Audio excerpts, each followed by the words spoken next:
I can bring you in warm, or I can bring you in cold.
Welcome back to another episode of Stay on Target. I'm your host, Dustin. Thank you for tuning in with us tonight. We got a great show planned for you guys, so we're going to jump right into things. Let's Grogu into the rundown.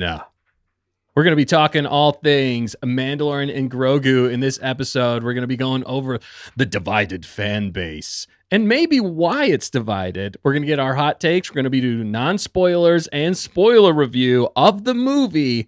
You get to hear all of our opinions, and we want to hear from you guys in the chat as well and the comments below. But before we do that, we're going to have question of the week.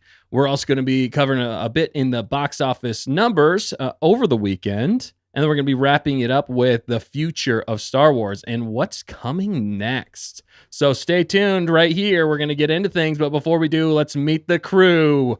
We got the pilot himself. It's Dan. What's up? How you guys doing? We've seen the movie. Let's go. It's going to be a fun one tonight. Yes, it will. It's going to be a battle of the... No, it's going to be fun. It's going to be fun. Next up, we have the one, the only. She's totally not AI. Fact checker. Yeah. I'm going to definitely make sure we end together, not divisively. Yeah. Well, don't give it away. You got to save that for the end. Oh, well, we don't conclude. We're totally... That's my goal. That's my goal. That's I'm not goal. saying we're going to get there, but that's my hope. Okay. Yeah, no, that's fair. All right. And last but not least, our friend, our special guest again here tonight. It is the one, the only, the Bismo. What's up, Bismo? What's up? Are we sure fact checker isn't AI? I don't know. I don't know about this, but yeah, I saw the movie. Excited to get into our thoughts, and I finally got to Burger King. For Yes, lunch and got the it was the Grogu cookie milkshake. That was super good. And wasn't that pretty dang good? Yeah, the shake was really good. But yeah, hope y'all are having some fun out there, and we're gonna be having some fun tonight. So hop on for the ride and let's go. Let's do it, baby. Yeah, I know. I'm excited to talk all things Mando with you guys in this movie and having a little bit of time to process it. Think about it a little bit more. Think about the pros and the cons. And we're going to jump into that. But before we do, don't forget to like, comment, subscribe, tell your friends, tell your enemies, tell your frenemies about us so we can continue to grow this wonderful community together. Because with all of us together, we can make Star Wars. Butter. Why did I go to that camera? But there you go. Nice job. Yes, butter. You nailed it. Nice job.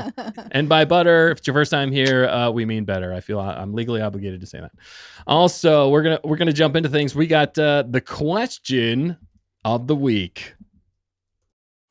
Can you speak Bocce? Of course I can, sir. It's like a second language to me. I'm a All right, shut up. I'll take this. Shut up, sir.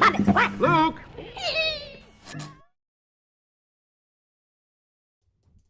All right. First question, we already have it in there, is have you seen The Mandalorian Grogu? And the follow-up question, the question of the week here is, if so, non-spoilers, what was your favorite part of The Mandalorian Grogu? We want to hear from you guys out there. We're in the non-spoiler territory. We're jumping into it right off the bat with the question of the week. Is anybody ready to rock on this question? Bismo, are you ready? I just threw it at you. You ready? I'm ready. He's ready. always ready. Yeah. Bismo's always ready. Oh, yeah. Well, okay, that's not always true. Oh, I'm not brave enough for politics, but no, okay, I'm ready. Nice. All right, go for it. Yeah, non-spoilers. So honestly, I think that's definitely the first time I'm saying this, but I think one of my favorite parts was the comedic aspects of the film. I was laughing a number of times, like at the comedy that they had in the film, and I think that any good Star Wars movie has some of that. But I think as far as movies I've seen in Star Wars, I don't know if I've laughed more than this one. Nice. That's a great take, man. There was definitely a lot of moments where you laughed out loud. I like that take, man. All right, cool. Well, we got more here. Fact checker, you got a favorite non-spoiler moment of the movie? Yeah, I think it's non-spoilery. I liked the focus on it's gonna sound too lame on Mando, but especially the way they highlighted the Mandalorian. I don't know. With a highlighter. Exactly. That's what I did. I went up and colored the screen with Yeah. my highlighter. Yeah. I don't know. That sounded kind of AI. It did. Yeah. I think she read that right off.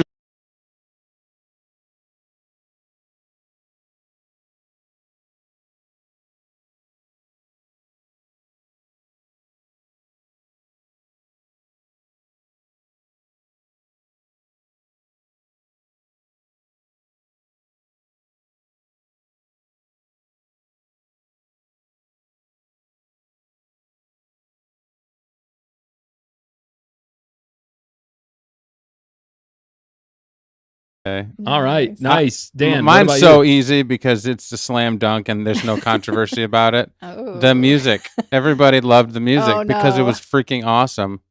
And those that didn't like the music need to rethink music. No, I'm kidding. If you didn't like it, you don't have to like it. But I really loved the music in this one. And as I was driving home, we listened to the score, and I've been listening to it ever since. So I really did enjoy what I think he's won an Academy Award for his music. The guy. Ludwig Göransson? Yeah, Göransson. I really appreciated what he did. It was different, but fun. For me, it was a good time. So music was the easiest non-spoiler thing. I think you're going to like the soundtrack. Nice. Nice, dude. That's a Can great I take. interject?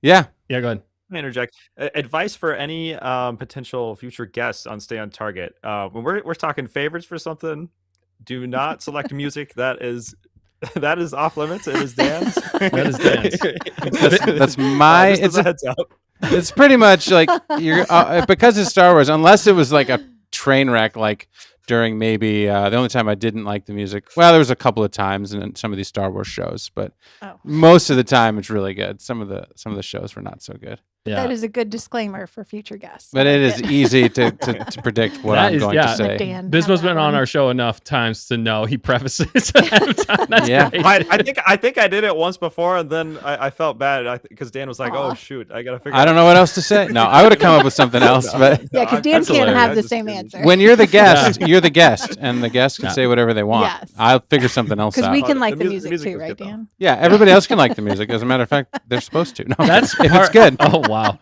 that's part of the reason I go to Dan first sometimes. to hear what I say Yeah. first. It's kind of the music man. I mean, come on. I mean, Yeah. he is Yeah, the music. it runs in my music man. veins. Yeah, speaking of which, shameless plug. If you haven't listened to Oh, yeah. Baby Yoda, our newest song, definitely listen to it today. And we just dropped the acoustic Acoustic version version. as well today. So if you haven't listened to that version, there's many versions out there. They're all a great time. And if you haven't even seen the Mandalorian Grogu movie, this is a perfect recap. It gets you right up to speed with what's going on. So check it out. It's a good one. And it still works after the movie. It doesn't tell the story of the movie, but I feel like Right. It fits. it fits. It It still does. somehow fits. Even the freaking shots that I chose fit. It really if you did. watch the movie. Well, Yeah. and the acoustic is available on YouTube, Yeah, it'll be live on. Oh, I'm sorry, I didn't but preface that. the main rock version, I guess we're calling it, is Yes. available everywhere. Yeah, Yeah, anywhere music Everywhere streaming. listen to music, but Yep. the acoustic version is coming. It's just it'll be still live out yet. soon. Yeah. It'll be live everywhere soon, but you can at least listen to it now on YouTube. Mhm. So it is out there. And Dan, I did want to have one follow-up question. What Star Wars movie has the worst music in it? If you had to pick. I actually don't love the music all the way through Rogue One. I do it. I was gonna say that. But it's not. I don't think it's Whoa. the worst from a movie no, I'm perspective. just, I know, but I'm saying the worst of the Star there are Wars. some silly music choices in Rogue One, but there's get a reason behind that, because it was like last second. So I can't even blame Giacchino for how he did it. That's a but good point. It's not my Future. favorite, except for there are parts like the last half of the movie, the last third of the movie is solid Music. musically. Yeah. So future tier list is Dan's Yeah. music. Yeah. Music, movie yeah. Oh, that would be ranking. tough. We should It's do tough that. though, because you're Yeah. talking episodic. It's all John Williams. You're like, well, none of those are trash. There's And no then, F. Right. So obviously you got to put everything else that's not John Williams below John It's like Williams. everything John Williams at S tier. Then Pretty it's just much. the other ones like So way there's going to down. be, it's true. Okay. It's silly. Speaking of rankings, if you're not a member, definitely join up to be a member today, because after this, we are going to be doing our new ranking of the Star Wars movies. So definitely tune in for that. It's going to be a blast. We got Bismo. We're all going to be having fun with it after. I was going to say hashing it out, but I was trying to have a positive spin like fact checker likes. So Good job. Bismo, real quick, what's your least favorite Star Wars soundtrack from a movie? I think all the movie soundtracks are good, but the song that they played at the end of the Acolyte episode 3 was Criminal. That was bad. Yes, so bad. But movies. It What did about not play movies for it. though? What about movies? I don't. I'm just not. Not as well versed into it. I gotta be honest. There was one track. I mean, I guess this isn't spoilers in this Mandalorian. Like, I like the music overall in this, but there was one track that was a little funky for me in this Mando and Grogu movie. That's what I got for you. Good. There's just one good. track. One track. Join me. I think I might have some hot takes on that a little bit later too. So I'm interested to get into that with everybody. Oh, did you say the thing that you liked the most about the movie? Oh, You're dodging. Oh, yeah. Oh, I Yeah, wasn't what? dodging. So I So wasn't far, dodging. This is You- outrageous. It's you asked a unfair. follow-up question before you gave your answer. I forgot. Actually, I forgot I hadn't answered. Good point. Thank you for pointing that out, Dan. Oh, I didn't forget. Dan never forgets. No, my favorite part was that it didn't break lore. I think that was my favorite part. Aw. Is that And- spoiler? And no, I don't think that's a spoiler.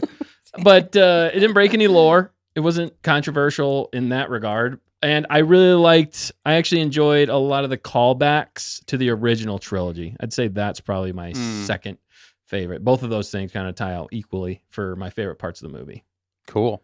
Those were fun. I actually had a lot of fun looking at the callbacks to things. So, Sure. And that felt like more of a Favreau, Filoni possibly, but more of like a Favreau, just hinting at the original trilogy and just pointing out some fun things. Although it is a little bit like, remember this? Remember this? I remember. I remember. Tauntauns. I remember. Oh my goodness. But it was still fun. So let us know. What about the chat? I didn't even get to the chat yet. Who's with us tonight, fact checker? Got a great crew of people as always, Yes, we and probably do. some lurkers. But real fast, I'll name a Shout out, few. What? Should shout out lurkers. Oh, Go ahead. okay. We'll start with Skylark. She is in the chat. She has not seen the movie yet, so it's good we're doing Right. non-spoilers. But she did say Dan's answer equals dancer. Dancer. That's right. He has dancer, dude. Dancer, yes. From Dantooine. Dancer. Yeah, we also have Starman has been hanging out. What's up, Starman? And I believe enjoyed the movie as well. Teague Nice. O'Neill is like reading our minds and is just right on target. Nah, get out of my head, dude. There's So barely enough good. room for me in there, as Nick would say. Yeah. Yeah. Let's see. Sonia is also here hanging out. She enjoyed the movie as well. Nice. Mumbo Nice. Jimbo is let's see. He just asked a really good question, Dan. Or all of us we can answer, but Okay. he Oh, go. asked, what about the bad music in Jabba's palace and Endor celebration though? I don't think that's a hot take question. Right. mark. Yeah. Ooh. I'm just- Oh, that's What? a whole nother No. story. Yeah, we're punting that. We're gonna come back to it. Don't you Oh, worry. We can Okay. come back to that. Yeah. That's some weird stuff. Yeah, there's Okay. more there. All right. But great question. Thank you for asking that. Appreciate it. And then let's see. I saw Hitting with Sticks was yes, here. yep. What's that? Zombies. What's up, the drummer man? Yeah. Zombies Zombies can't is make here. it tonight, but he jumped into the stream while he was here. He's So great apparently, he's great at letting us know. that means that you did Yeah. jump into the stream. You did. We made it. count it. You made Yeah. We do count. Yeah. And then Derpy 501st. Surprised to be sure. What's up, Derpy 501st? What What's a up? great He's name. a little nervous about being a Star Wars fan right now. Oh. because No, don't of be. being split in half. But I think from what he said, he enjoyed the movie. Or Yeah, I'll say this. Where did I see it? I closer look, to the we're top. we're all friends here, and we have different takes, and this is a great place to be a Star Wars fan because we respect everybody's opinions. Yeah. We just Yeah. like to get nerdy about things that we did or didn't like, but that doesn't mean that we're going to take away from anybody's fun in Star Look, Wars. some people will try to, but online. So you just have to blank them out. Because if you Yeah. like something and somebody else hates something, just don't listen to their thoughts. You know what I'm saying? Because it's going to influence you negatively. If you really Yeah. if you really did like it. Now maybe you want to know, well, there was something I was, maybe there's a differing opinion that will enlighten you. So there's nothing wrong with that. But if you feel like it's hurting your enjoyment of something, then just don't listen. yeah. We do a good job on this show of respecting each other's opinions, and Right. and I love hearing for maybe projects I am not as much of a fan of, hearing why you liked them too. Maybe I can get a different perspective on it and Yes. still find an appreciation on it, even if it doesn't necessarily change my mind. It can still help me better understand what you Yeah. liked about it. That's Yeah. a good point. Exactly, because everybody views things differently. We all have different tastes. We all have different backstories. So it's fun, and this is the great place to come as a Star Wars fan. Even if we like to give people hard times about things, that is just our opinion, and we respect your opinion. And we're glad you're here with us. So we want to hear from you. What did you like about the movie? We definitely want to hear from you. And, we respect And that non-spoilers. opinion. And non-spoilers, yeah. Sorry. Thank you. Just Thank imagine we're all around the big Thanksgiving table and everybody's having a conversation. Perfect. There's you. different. There's di- I was like, sometimes that doesn't go well. I know exactly. But there's different opinions. But you're still eating Thanksgiving together. At the end of the day, you're all having pie together. That's right. Right. I was going to say, though, Dustin is at the table by himself I right now. am at the table by myself. Although I guess we're all kind of islands. Yeah. Well, you look at the thumbnail. That might be why. Ooh, Take a spoiler. seat. Take a seat, Take a seat. young Skywalker. Dude, that's good. All right, cool. Well, thank you everybody for being here with us tonight. If you wouldn't mind, we'd appreciate it. Again, if you like this video, comment, tell us everything you think and know about Star Wars. And I also want to say here at the top as well, go to Bismo's channel and like, comment, subscribe to him. He's a great friend of the channel, been here many times, basically a council member at this point. And we just appreciate him coming on, but show that appreciation by going over to his channel and liking and commenting and subscribing to him, because he's always got great stuff and such a fair take on Star Wars. And that's why we love having him on the show, because he is very respectful and has such great opinions about it. And is just fun. He's just a fun guy. Well, I'm not going to disagree with that. It's pretty accurate. Most of It the is. time. Most of the time. No, it's great. I love it. All right, well, let's get into these non-spoilers. We're going to start with non-spoilers of the show for The Mandalorian Grogu, which means it's going to be hard for us to describe this movie without spoiling anything, or it might be. But we're going to jump into it now, and we want to hear your thoughts as well, what you guys thought about this movie in non-spoilers, and we'll get to the spoilers right after this. But we usually like to start off with some pros. Does anybody want to kick us off with some pros? I feel like Dan is. Well, we kind of just did it, right? We did. We took one of the We pros. did one yeah. pro. If you want to accentuate something else, go ahead, Biz. Yeah, I'm ready to get more serious. I'm ready. Let's do this. Let's do this. Bismarck's Definitely a ready to pro, get more though. serious. A pro, and I think we might have chatted a little bit about this too after the movie. But character development, kind of a surprising pro to me. But I think there was some character development on some key characters, I guess we'll say. And yeah, outside of that, felt like they got back to their roots a bit with The Mandalorian season 1 in a way. It kind of felt like that, but the character development and kind of getting back to their roots in a lot of ways, trying to navigate without spoiling. But yeah, we'll start with that. That's What a do good you guys pro. think? What do Oh, you yeah. guys think? Good pro there. What about you, Dan? You got some pros? I'm just gonna go very high level and say that I felt like it captured the essence or the the overall lightheartedness of what the Mandalorian and Grogu, what those two characters together are and have been on the show. So I felt like for new people that hadn't watched the show, maybe, or maybe even me who has watched the show, I felt like there was like, for me, there was a happy feeling after the movie ended, the way that they bookended it at the very end. I felt like there was for me, it was a good feeling at the end of the movie, consistent with what I saw in the show, which is, when we wrote the song, the Baby Yoda song, and that sort of stuff. Like, it didn't flip the script on what we knew on that, and now did it break new ground on that? I think it actually pushed us a little bit further in their relationship, slightly, and maybe more specifically with the Grogu thing, but not like miles down the road, maybe like a couple of 100 feet. But I feel like I like how they captured the essence of what those two characters were together. And I liked it. I liked how it left me feeling at the end. For me, it was a happy, fun time. That's very, very high level. Other than I liked the music. Gotcha. Yeah, no, for sure. I liked a lot of the action in this movie. I think Good call. pros in this Nice. for me is like, it felt kind of like PG-13 John Wick style action with Mandalorian. And anytime you got Mandalorian just kind of wrecking shop, like we saw in the trailer, that was fun. I really enjoyed that. And the dichotomy between him and Grogu in those scenes was fun. So I definitely enjoyed that. I'd say that's a real big pro to this movie, is the amount of action and what kind of action you get. So that was a lot of fun. Good call. What about you, fact checker? Yeah, you guys have said some great answers.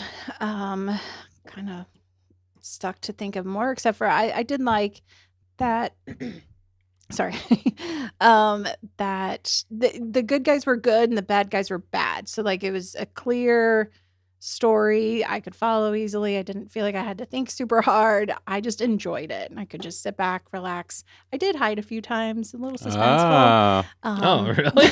She liked the scariness. Oh my god, it was suspenseful. Yeah, it was. Hey, I mean, that's fine. I mean, there was some moments. But I liked how it ended and I wanted more. There you go. Yeah, that's a great lead off to maybe some cons. Nice. Does anybody have any cons? You don't have to have cons. Again, Yeah. I think, but if you have more pros, we can do that. I'm just trying to get us through so we can get to the spoiler Yeah. talk too, because we got lots to talk about there. But any cons, Biz, you got one? Oh, yeah, I'm ready. Let's do it. Yeah, I mean, as far there, like I said, there was character development and that stuff, so we progressed. You could say the story from a character perspective a little bit, but you could kind of argue the galaxy at large, the Mandoverse, the story wasn't exactly like pushed at, like, we ended up in basically the same spot as where we started with the film, for as far as where the Mandoverse, if you want to call it, is at. Like, yeah, I guess like we ended up kind of where we started in a lot of ways outside of that character development. You could almost argue, it's like, in some ways, while it was fun, why was it made?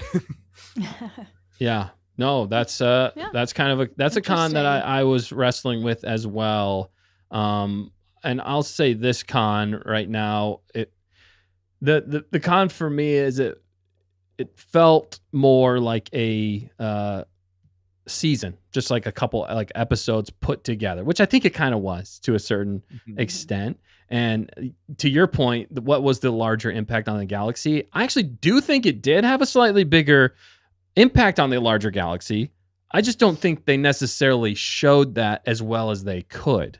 And that's actually where I find more of a con with that, was I think they could have shown us in a better way how impactful this movie is to the larger galaxy. And I think for me, again, just my opinion, I think that's where they missed the mark a little bit there, coming from especially a lore heavy fan. Again, I'm more of a deep Star Wars fan, so I'm definitely looking at this a different way than a lot of people.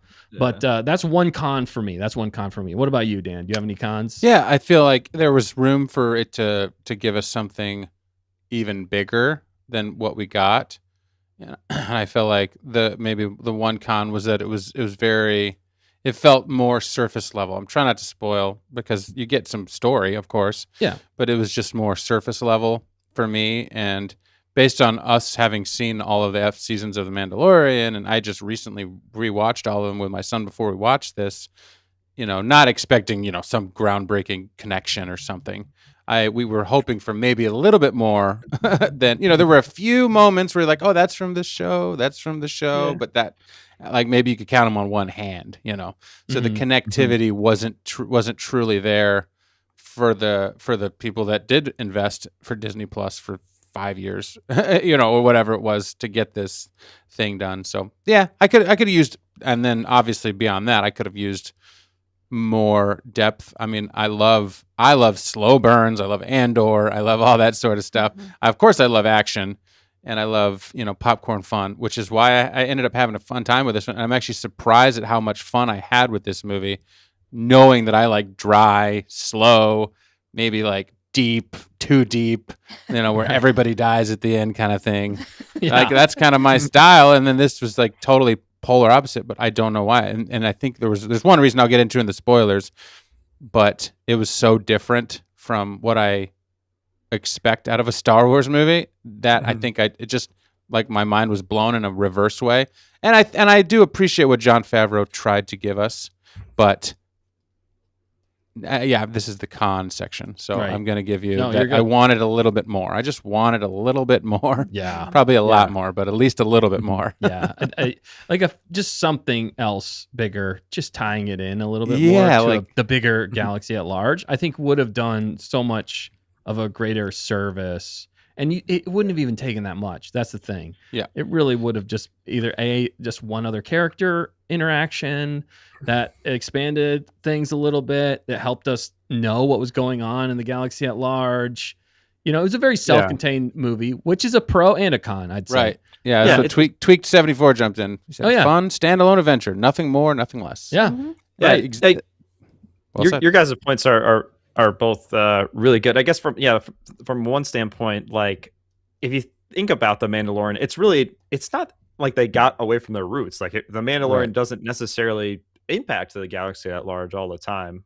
For the most part, season 3 a little bit more, but Yeah. I guess for me making that point of it kind of ending up where we started in a way, which also I do agree, Dustin, there are some implications. I guess I'm more so thinking from a Ahsoka standpoint, or like what their Yeah. plans are moving forward for those plot lines and Mhm. whatnot. But I guess I Well, don't want to get too spoilery. And I think that's what made season 2 so great of the Mandalorian, was a lot of the tie-ins that they had to the bigger galaxy at large. And that's why the end of season 2, we were blown away. We were like, what? We're getting this? Like, that's huge. That's a major plot point. That's a major plot point character. Something like that in this movie, I think would have served it well. But we're in Right. non-spoiler, so I don't want to give it too much away.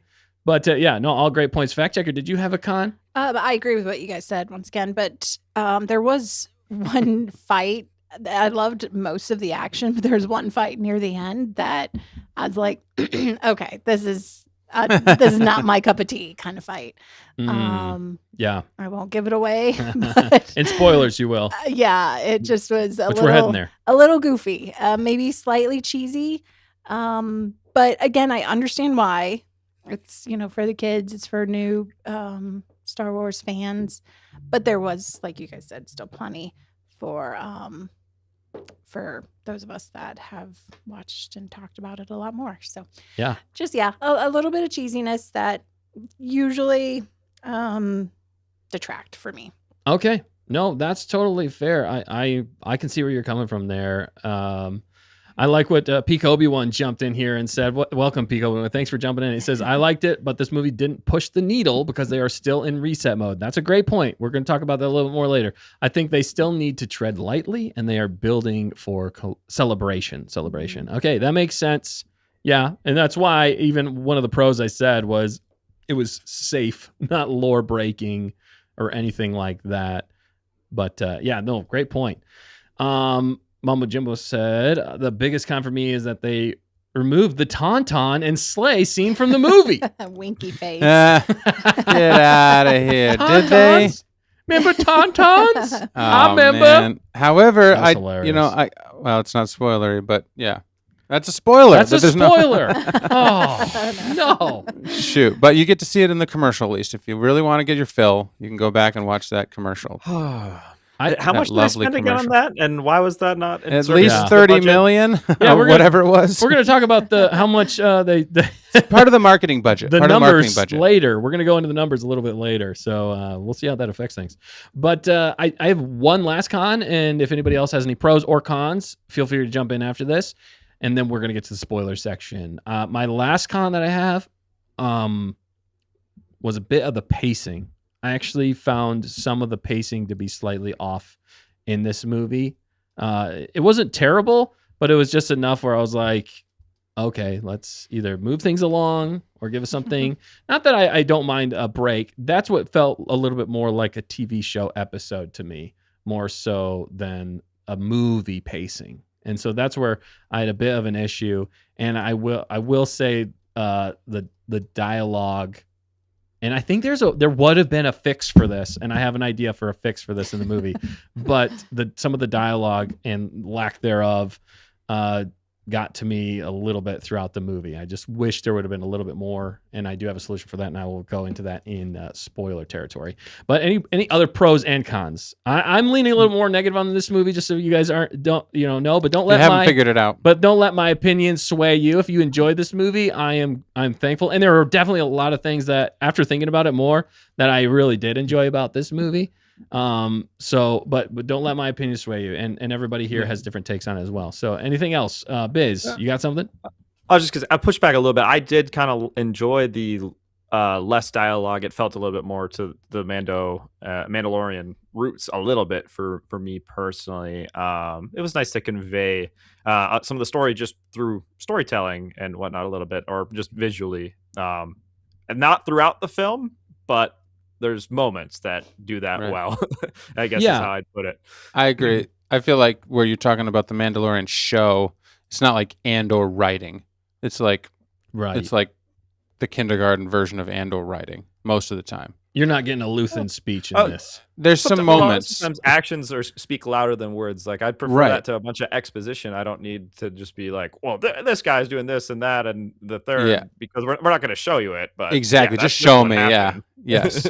But I feel like because of that, I feel like it also the pacing. I know what you're talking about. At least I know part of what you're talking about, Dustin. Because I agree. There were some parts where it's like, it was like a couple of long shots where like they didn't say anything. I was like, Yeah. just looking around and okay, cool. But it was also for me somewhat true to the show, like you said. But and other times, if it's a movie, but I don't know. Right. I guess The Mandalorian isn't like up there on the pedestal for like the best dialogue. It's mostly just like he says I'm going to bring you in. Well, I'm going to bring you in cold. It's like that's a pretty sick line of dialogue. Fight for 20 minutes. Like enough said. But Right. Yeah. it's tough when you got a dude in a helmet and then a baby that can't talk. Yeah. Oh. Which is challenging. And for that challenge alone, I think they definitely accomplished a lot more. That's not an easy task. I mean, to start off too, is making Star Wars movies are not easy. So when I'm being critical about it, I couldn't make this movie. It would do way worse if I was in charge of this movie. But maybe. I mean, I don't know. I do have some ideas. But no, it's not an easy task. So just know that right off the bat, that when it's critical. I'm trying to be constructive criticism here, not necessarily just bashing the movie to bash the movie. I just want to see it be better is what I want. But any other pros or cons before we jump into spoilers? Pros, Zeus 1022 jumped in the chat. What's up, Oh, yeah. Zeus? What's up, Thanks for Zeus? jumping in. Yeah, said the movie was exactly what it was supposed to be, a long episode of Mando with a standalone mission. People are saying it's a flop, but I believe it has the highest grossing opening since COVID. Oh, wow. Nice. Interesting. It's possible Possible. with the 4-day, but you may Yeah, be somewhat close. We'll have to fact check Yeah. that, but it's possible. It's the highest grossing Star Wars movie since COVID. Yeah, I can promise you that. Yeah, we can promise you that. Too bad there weren't more in that time Oh. frame, but then again, Right. nobody was going to the movies, so Yeah, for a long time. I Yeah, got- go ahead. I am my own man, but yeah, I'm ready. No, I'm ready. That's all I got. Okay, right. Oh man. Dexter, do you have any other pros or cons? I just want to make sure I didn't miss anybody. I can't think of anything Okay. non-spoilery. I need spoilers. Right. She needs spoilers for context. Yeah. I have more Good. nitpicks, I think, but we'll get into those into the spoiler territory because Yeah. it's more I in think it'd be that. better. Yeah. Yeah. So let's Butter. as we do butter. Oh yeah. Sorry, you guys both AI. ways. let's give our rating of the movie right before we jump into the spoilers. Ooh, can I do that as You a poll? start, Dustin. You want me gotta to start? Start the bar low. Okay. No. So What do we do? How are we rating? out of it? 10, we're gonna go out of Yeah. 10 for this. So for me, I'm judging it as a Star Wars movie. Okay. So for me, when I thought about this, and I think I'm sticking to it, we were talking about it on the way home. My rating for this movie is a 5.5 out of 10. It's not terrible, but it's not great in my opinion. There are great moments, but there are also moments where I'm like, what are we doing here? So I'm kind of just middle of the road. Maybe a 6 out of 10, but mostly right now 5.5. What about you, Dan? I said on my way home, I gave it about an 8 to 8.5 out of 10. So that's about where I'm at, and that's how I still feel. I'm actually going to go watch it again soon, so I want to see it again at this point. That's where I'm at, and I feel confident that it's going to stay there. I'm just curious if it's going to go up to 8.5 or stay at 8 or maybe bump up to closer to a 9. Or go down? Or maybe go down to 7.5. Oh, no. I'm just joking. No, it's I'm possible. joking. Like the low end for me is 8 and the high end is 8.5 right now. So Okay. let's just split it and say 8.25. Just because I need another watch through to really I think it get deserves the another feel. watch through. Yeah. It does. It definitely deserves But another watch. Again, the I could agree if somebody said 8.5, 9 out of 10 for them. I could also agree if somebody said lower. So, but for me, it was just 8.5. All or right. 8.25. Fact checker, what about you? Yeah, I'd stick with an 8. It was good. It was it was enjoyable, and I do need to watch it again because Mhm. in prepping for tonight, I was like, crap, what happened? I already feel like I forgot a lot. Right. So yeah, I need to watch it again, but solid 8 for sure. Okay, good. Hey, I like that we got a bit of a spread here for sure. Say That's good. eight. Because you were So 5.5. I was 5.5. 5.5, Yeah, yeah. 5.5, maybe 8.25. 6, Okay. but 5. What about you, Biz? I'm ready for this. Well, we got a good spread. 7 out of 10 for me. It was exciting. Again, first Star Wars movie in 7 years. And just thinking about it, and also just being such a big fan of the prequels that maybe didn't get as good of a rating when they first came out. Just think about all the younger kids or just people in general that this was their first ever Star Wars movie they saw. I bet in the long term, like we talking 10, 20 years down the road, like this movie has the potential for a lot more nostalgia and creation of new fans for that, like for Mhm. younger kids, like definitely intended for a younger audience. And I definitely appreciated that and had a great time during it. That doesn't mean I don't have my own problems with it. I think as a Star Wars movie, it's fun, but yes, 7 out of 10 is what I got. Nice. Solid. All right, cool. Well, Yeah. we got a good spread here. All those feel Mhm. fair to me, for sure. Yeah, in the chat. Yeah, I what's mean, the chat saying? I'm seeing a few of them come in here. Yeah, Peak Obi-Wan did say 5.5. What? What? Okay, So I hey. think he's a little surprised. Okay. And then he But- said 8.0. Yep. Yeah. So Okay. he must be around an 8.0. Around it. Hey, that's totally fair. Mhm. I understand that too. And Mumbo. Yeah, Mumbo 7 out of 10 after giving the mouse dollars Money for two viewings. 2 viewings. I love Double it. the fun. That's funny.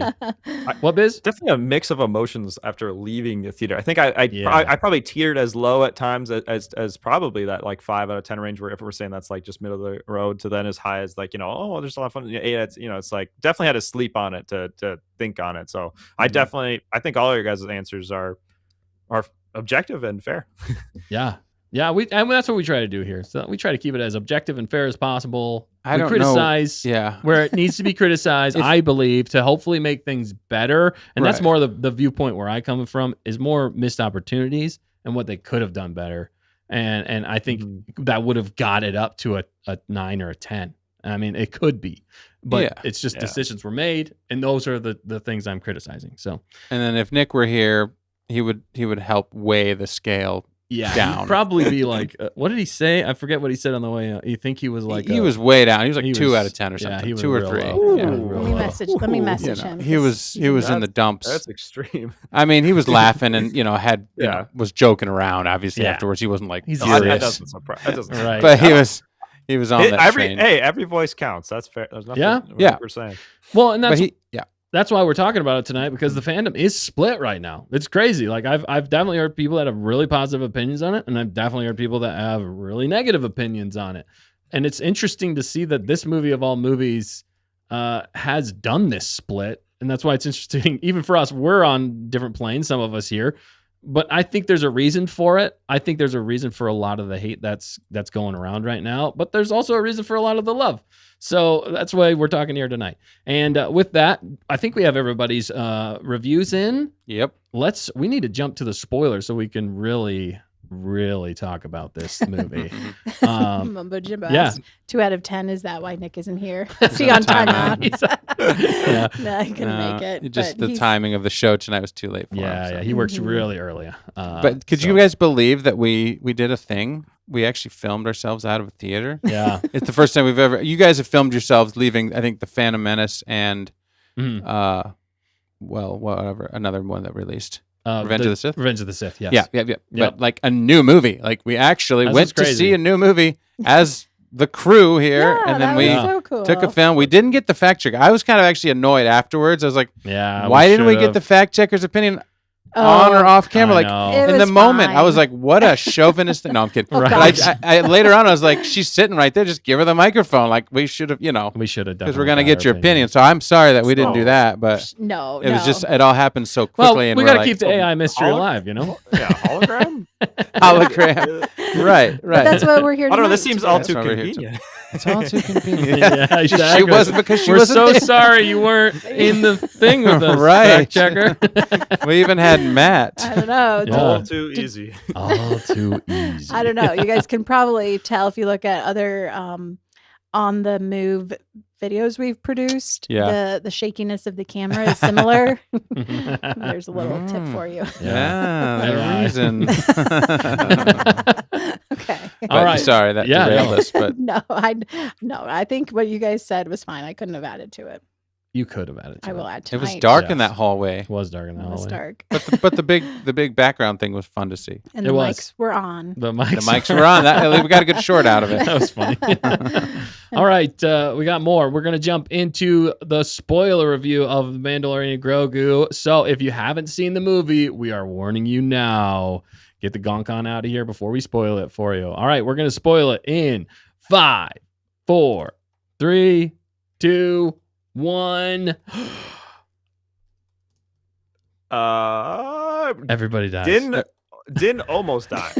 Yeah, Yeah. right. I gotta give credit. In the moment, I can't. It actually happened, but I genuinely thought that Din Djarin was gonna die for a second. Like I thought it was possible. I was like, dude, did Pedro Pascal? Did he talk to the mouse and be like, I just can't work for you guys anymore? But no, reality came back in. But the funny part for me is the best part about the film for me might have been actually the Anzellans, and that's what I said in my pre-predictions of what I was most excited for on both pre-streams, which was so funny. But yeah, no, you guys go, you guys go. No, that was great. No, I'm glad No, you jumped break right it, into break it out. Yeah, that was a great pro. I actually thought that was a real they fun were part of the movie. surprisingly funny because they were also in Rise of Skywalker. Rise of Skywalker. Babu Frick is like one of the only moments of one of the only Yes. things in Rise of Skywalker that I enjoyed. But about he that didn't movie. hit better than for Force me like anywhere as good as these guys did in this one.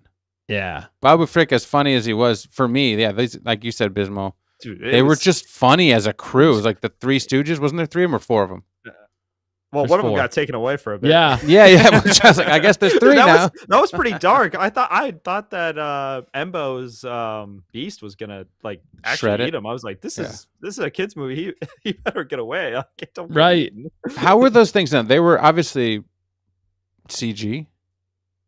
I think they were puppet. I think They were puppet. I think they were combo, but Combination. mostly puppet. I Yeah. think they were Okay. mostly puppet. Yeah. They looked. I mean, they looked I- good. You know, I kind know of like Dave Grogu's Filoni all spoke of on, the like, above. Mhm. he kind of oversaw the puppets if I'm not mistaken from something he said about that. But that was cool. Like genuinely though, like the amount of times I was laughing from it, and also I like the in Star Wars. I like when there's the mix of serious moments. I mean, for the most part, it is serious. But then even in the most serious of moments, you sprinkle in that comedy. Like in Act 3 they're escaping, and Grogu and the Anzellans on their mini ship that is so small that Yeah. the defense system on Nal Hutta can't even pick it up. Like I was looking at Right. Meg and we were just dying. But then as they're getting them out, they're running. It's an intense action scene. They're running to get to the ship, and then Din sees the size of the toy spaceship and is like, "Oh, Yeah. I ain't gonna fit in there." That was hilarious. At first, I was actually. like, "Is he gonna try?" But like, I didn't think his That was- helmet would fit. That was one of the funniest things, though, if you think about it. You're like, they were literally sent there to They went there to rescue him, and didn't think about the fact that he couldn't fit in the ship. Right.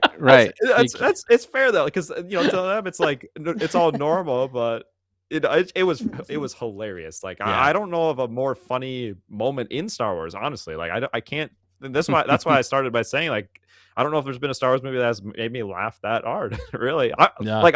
rewatch it. Whether I don't know for sure if I'll be seeing it in theater. Like maybe I'd go with my parents or something again, but I'll definitely rewatch at least bits. I mean, I'll certainly rewatch the film. It's rewatchable enough for me for a funny time. Like it has bits, but I think what you're saying too, there are some pacing issues. For me, how I'd kind of rank the acts, like Act 1, I think it starts out pretty solid with the action and whatnot. Oh, but yeah.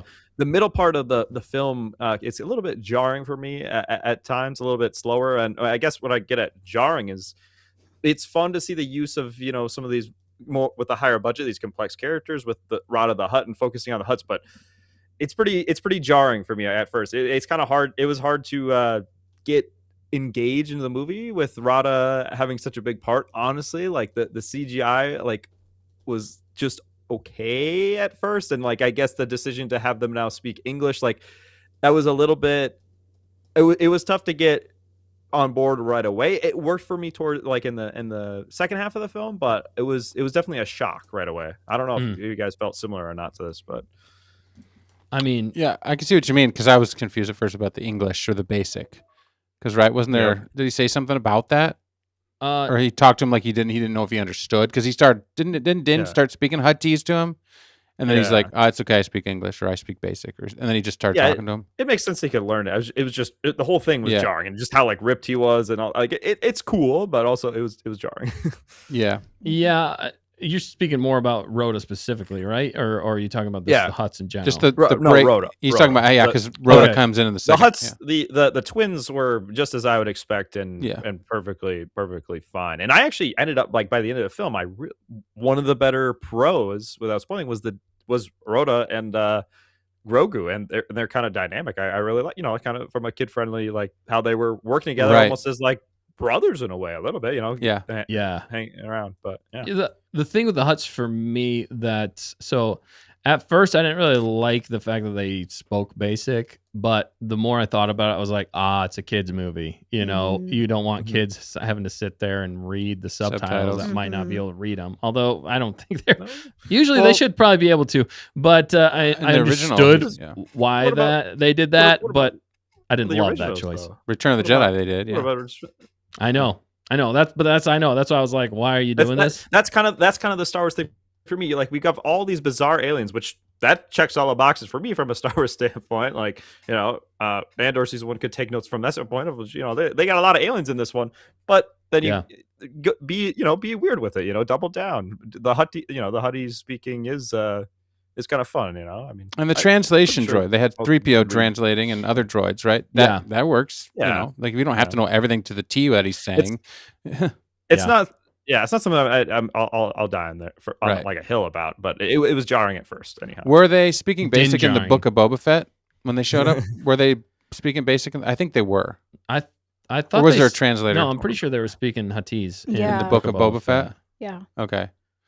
Yeah. Because they had didn't they have the guy with the Twi'lek thing? No, Or he was just the. He did help communicate for Are you talking- certain things. No, he was talking about he communicated for the other, not for the Hutts. Oh, No, okay. no, that's something else. Yeah. Yeah. Anyway, referencing the Book of Boba Fett as a show with these twins was a bold choice because Book of Boba Fett was not great. So Right. It's an referencing interesting them, tie-in. I mean, yeah. it's an interesting tie-in, but kind of what I was saying earlier with the larger impact that it actually does have on the galaxy. The part that I didn't love was the Hutts. I feel like they could have shown them afflicting more of the galaxy in a negative way because they are gangsters. They are doing evil things. We had such a narrow view of it. I think it was hard for the viewer to understand that these Hutts actually are affecting a lot more in the galaxy right now. Like, they are doing double deals. They're probably oppressing people. They're working with this. They're trying to get as much power as they can because it's a power vacuum right now. And that's one of the cons I had was I actually wish they would have shown more of how bad these Hutts were to get us more invested into why the Mandalorian, not just because it's very specific to him, but also make him a little bit more of a hero in this aspect to helping the galaxy at large take out this evil crime syndicate that is affecting, star systems at this point. Yeah.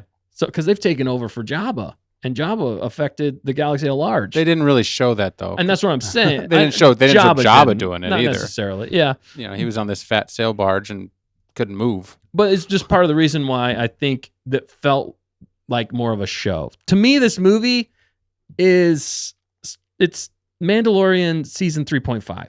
That's what it feels like to me. It didn't feel like this needed to be a movie. And that's crazy for me to say because most of the time with these shows, I'm like, should have been a movie. If you would have cut so much of this and just put it into a movie and made a movie out of it, I think it would have been a lot better because then we wouldn't have so much filler and the pacing would be better, especially season 3 of The Mandalorian. But in this, I'm actually like, this could have just been a show.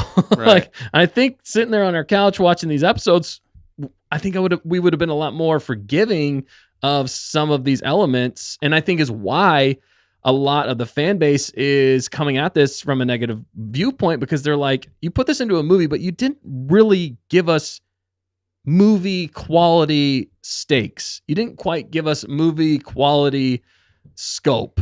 It was just a bigger episode of The Mandalorian. And really it felt like about 4 episodes. And there's almost moments where you're like, that's where they cut, that's where they cut, that's where they cut. And they added this together with just a higher budget. So that's part of the problem. And that's why I think so many people are coming at it like this, because you put Mandalorian Grogu in the movies, you want a movie, Star Wars movie scope. But on the other end, because it is so specific to the Mandalorian and Grogu, you can't, it's slightly unfair as fans of the franchise to say that because it always has been about just Mandalorian and Grogu. But both sides can be true. You can want more, and I think the narrow aspect kind of helps in certain ways. But I just fall into the camp of I wanted more. If you're going to put it on the big screen, make it a big screen. Make it high stakes. Make it have more weight. Give us more for this. So anyway, that was a part of my negative, but positive in some ways. Keep going there, Bez, if you had something to jump on. No, I definitely agree with a lot of what you're saying. I guess where I'll push back a little bit is like, I'm still happy they made a movie for this. Like, we haven't got any movies out. I think this movie was safe, and my immediate reaction outside the theater was a little bit more negative. Like, I wanted more. There was literally no surprises. I feel like I saw the whole movie on the trailer already. Like, that was my initial thing. Like, there was we talked about, what are the surprises going to be? I mean, there were no surprises. The only character that I guess you could say it wasn't in the trailer that was important was like Lord John O'Coin, and he might have already been in it, and he was just like a character that's like got one line in the Mandalorian season 3 on the Shadow Council. It's like, it's not that crazy, like we were like, perfect, we got the New Republic, you could put in a big character like Leia, get people talking about it. But no, they went as safe as they maybe have could. And I'm saying a lot there that sounds a bit more negative, but I'm still happy they did this. It was they got Star Wars got their feet wet in the movie theater again in a safe and fun way with the Mandalorian getting back to the roots in kind of like a season 1 way. And while it'd be nice to have a bigger scope, and I definitely wish they did more. I mean, my rating is a 7 out of 10 for a reason. Like, it's a pretty and that's kind of taking into account that this movie is probably tailored more for kids as well. I do from a rating standpoint, IMDb, it is currently 7 out of 10, and then the Rotten Tomatoes audience score is like 88%. So like, while I do think that there is definitely a mixed bag out there, I think we are generally more positive than like, this was a disaster. Right. Like, I think generally most people are positive. It's just like kind of what you're saying. We wanted a bit more with it for us hardcore fans. Like, there was just there was again no really big surprises. Yeah. Well, and also for the fact that we've waited 7 years to have a Star Wars movie, I almost wish they would have waited another year or two and give us a full Star Wars Mandalorian and Grogu movie. Don't adapt episodes. Give us big plot points for the Mandalorian and Grogu.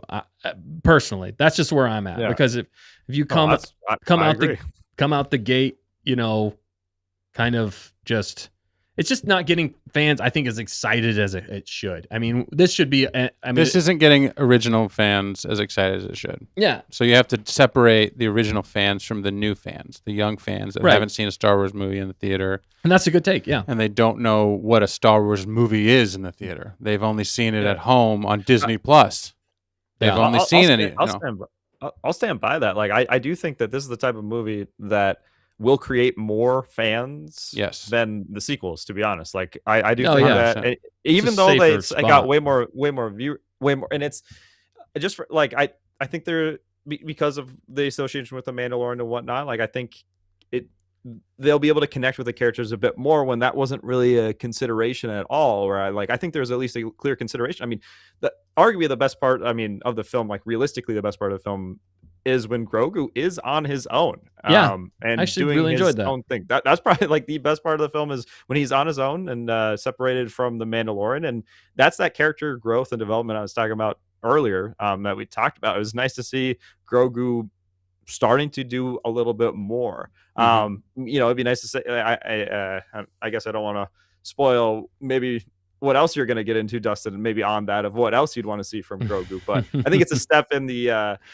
right direction from that standpoint. It pays homage to some of us fans a little bit, but yeah, it's like, it's cinematic. We want a little more epic. Is it the worst thing ever? No, but I mean, and also I'm just realizing tier list, it doesn't have the Mandalorian and Grogu. Where do I put that? I know. That's part of why we're doing it later, because we got to add that to the tier list, see where it falls. Yes, you have to add that into your list. Now, I said I have a hard time even adding it without seeing it twice, because all the other movies on there I've seen at least twice. So it's kind of like your digestion, It's like, that was a good meal, but then like, how does it hit you later? But it's one of those movies I've seen twice, except for The Last Jedi. Except for The Last Jedi. I used to watch that movie, and actually, The Rise of Skywalker I never watched again either. I can't remember I saw it again. I saw The Rise of Skywalker a good amount of times, I'll be honest. Yeah. There's a lot going on there. I had my fun. And then as time went on, my rating kind of just slowly. Right. So let's balance things. I went a little negative there for a little bit, and I still have more negative things to say, but we're going to balance with some positive things that I really liked, which I think some of the most fun elements, which I said earlier, I loved a lot of the callbacks to the original trilogy there, which was for the original trilogy fans and was a fun thing if you'd seen the original trilogy. And we'll just call out a few here. We got the Djarik match. That was cool. We got a bunch of monsters. We got the same monsters that are literally on the Djarik table, and he does the same exact move with the same creatures that are shown in episode 4 of the monster taking him up and slamming on the ground. That's how slow I am, because I was like, Djarik. He's like, it's going to be a Djarik death match. Djarik. And like the whole time until they got into the ring and then the things got out, I was like, oh, once all the creatures started going and all the moves, I was like, Djarik. So that's how slow I was on that uptake. I didn't even get it till now. Yeah. Okay. I get it. Had all the creatures, and it was fun to explore. Throwing them over his head. Because you said connections to the original trilogy, and I'm like, what was connected? There's a few. So I need to learn. Yeah, it was a good. Yeah. It was interesting, and then it got a little scary when they busted out of that, or when the red lights went off, or whatever, the power broke. Yeah, it was a little convenient. Whatever happened to those creatures? They never say. They never show. They just got away. They got away. We're going to see them in the sequel. Yeah. No, but I felt like it kind of got a little scary there for us as fans, because I was like, wait, I'm in the theater right now. What if that thing comes out at me? No, I'm kidding. But it kind of 40. Yeah, 40. Yeah, right. We're watching it in the Sphere over in Vegas. Yeah, that would be crazy. But But that was one of them. That was one of the tie-ins. I liked how they Yeah. did that. Another one is it was kind of a blink and you miss a moment, but R2 was technically in the movie. so he was in the movie. That was As- him. as far as I'm Oh, aware, We all nice. thought we He saw was- that. Yeah. on the base being Yep. either put in or taken out of an X-wing. Okay. And when I was on Lauren and Apollo's show, Marv said that he surmised that if R2's there, then that means Luke was technically there. Oh, We didn't don't do see that. Luke. Don't We didn't do that see to Luke. us. I know that's a little bit more of a Like, miss for that's- me. Don't. Oh, yeah. Oh, He was come there. on. He was that shadow walking into the room. No, I'm kidding. Yeah, yeah, but so that's another one. That's another callback right there. I did hear and read. Is it true that C-3PO's voice was in it? Anthony Daniels' voice, I read, was a character. I missed that. He was one of the Yeah, he was in it. alien. Oh. He was an alien, but his voice was in the Oh. movie. We didn't know it in the movie, and we left. We're like, he Okay. wasn't in the movie. Yeah. I read it somewhere online. Somebody might need to fact check me. Fact Oh, I checker? saw that. That I he don't was know his exactly what, voice but he was was in the movie. used as an alien or a pilot or a Okay, creature or a something. that's cool. Yeah, I like that. And keeping the legacy alive, I guess. right, and R2 being in And there, R2 being in it. and then yeah, Just so makes sense. that But- was fun. That was a fun one. Yeah. You guys remember any more? I have one more that I remember at the, The top of my Womp head. Rat. Yeah, That there was we go. one that we got in the very end when they shot it. Did Yep. they actually shoot it? Yep, it's Oh, the one. yeah. So Grogu actually shot it with the paintball gun thing in the eye first. Yes. But then, later on when the X-wings are attacking, it's up on top of the Right. thing and it gets disintegrated, and it's like shooting womp rats in our Um, T-16s back Yes. home. That reminded me of the Luke line. Luke, yeah. it's For the like Death shooting Star. womp rats. Yeah, Yeah. which was great. I love Well, that. and then the trope of them like going on a trench run was a Yep, that's another callback. It one. was kind of a trench run of sorts, like very child-friendly trench run, I guess. Yeah, I mean, the original Star Wars trench run was also child-friendly. a lot more intense, I would say. But it was more intense, yeah. Oh, yeah, because you got Vader on your tail. Yeah, and that's yeah. So those are some positives. Those are I'd say a lot of positives there. It Yeah. was a lot of fun. For me, I love the relationship. Well, I don't know how we want to spin it, but I mean, you're giving your positives, Yeah, go, which is go. good. No, go No, ahead. I did not expect liking Rhoda the Hutt. Rhoda, bleh. It's like Han and Han. I don't know, whatever you want to say, AT-AT or AT-AT. I call him Right. Rhoda because I feel like that's what they said in the Ahsoka or the movie, the original animated movie. And was he in anything else in the show? Was he in the Clone Wars? No, they Okay. never. They only showed him in that movie. Okay, he was a little baby, but Yeah, I like somebody Stinky said was his Stinky. name. Somebody said in the comments that they think he would speak basic because he was around Ahsoka and Anakin back then, Yeah. and he might have picked it up from being a kid. Mhm. So that was an interesting tie back. But I feel like the way that they gave him character development as a person, he was challenged. He didn't want to go back, and somehow he was kind of like the actual protagonist in a way. And then how he bounced off of Yoda or Baby Yoda, like you said, Bismo, was refreshing. It was like they were just kind of kids. He's playing in the sand, and there was an innocence to it that we'd never seen in a hut. Right. And obviously the tie back to him being a little baby and being, abducted, or what was it? They had to rescue him then? Yeah, that's what I'm trying to remember. Anakin and Ahsoka had to rescue Right. out of the hut, and they were trying to blame the Jedi for it. Count Dooku was Okay. and all that split stuff. and all that, yeah. But she So, got back. as that was kind of a simpler movie that people didn't love, but, the connection there is interesting in the greater Star Wars movie lore. To see him again on the screen is interesting. But again, it was the character development of him, even though I don't know why he said the same line twice. That's what bugged me. I was I know, like, but that didn't derail the character for me. I was No. like, that was just part of the dialogue that easy, I was talking but, about. I was yeah. like, what? No, he didn't need to say that. Okay. What did he say twice? They messed up. he repeated the line He's about like, his father. I can't go back, and my father, I'm not my father, and At I At will two different not. times. Yeah. He I'm basically my said own the man. same. Yeah. I'm my I own am man. my own Yeah, man. exactly. It was like, Yeah. but Okay. in some ways, I thought about it as like it could have been because when you have a traumatic experience or Yeah. childhood trauma, you repeat the same things a lot. If you're stuck in that phase, so it was like almost like maybe that's what it was. He was just saying the same thing. I'm like, I'll give him that, but from a Yeah. story perspective, it was kind of weird. Yeah, I just to piggyback off that, I liked the way that I liked the direction they went with Road to the Hut. I Right. thought that was a natural progression of the character, and it's cool to see a Hut we've basically always seen Huts as gangsters, Right. villains. To see one of them hey, go Do a something different good. path. Yeah. Do a good path. I liked that aspect. I just thought the way they executed it, like you said, with him repeating it twice, and it was just like kind of the same thing. I just felt like a little hollow to me with how they developed him. No, but I didn't think so. I thought they actually developed him better than any character in the whole movie.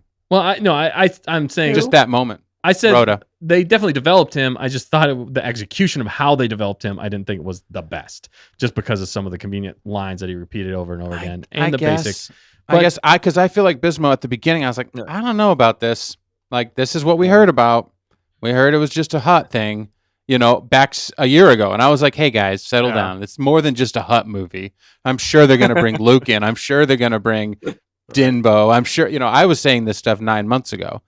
And then I get there and I'm like, oh, no. Yeah. It's a Hutt thing. Mm-hmm. And so at first I was like, absolutely like you, Bismo. I was like, yeah, this could be cringe really fast. Yeah. Because he said the same thing twice.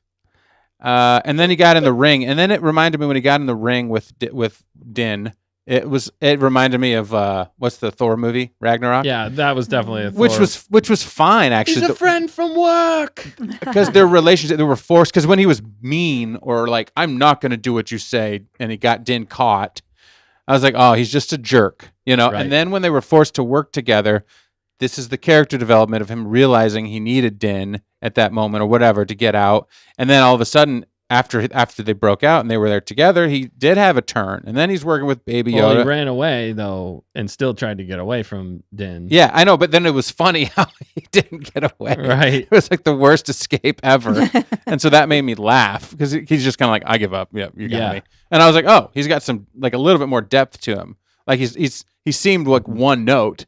And all of a sudden, he's kind of funny, and now he's playing with Baby Yoda in the sand like a 5-year-old because he's had a traumatic childhood. And then you're like, dang, no, he is absolutely Jabba the Hutt's flippin' kid. How many other kids did Jabba the Hutt have that we know?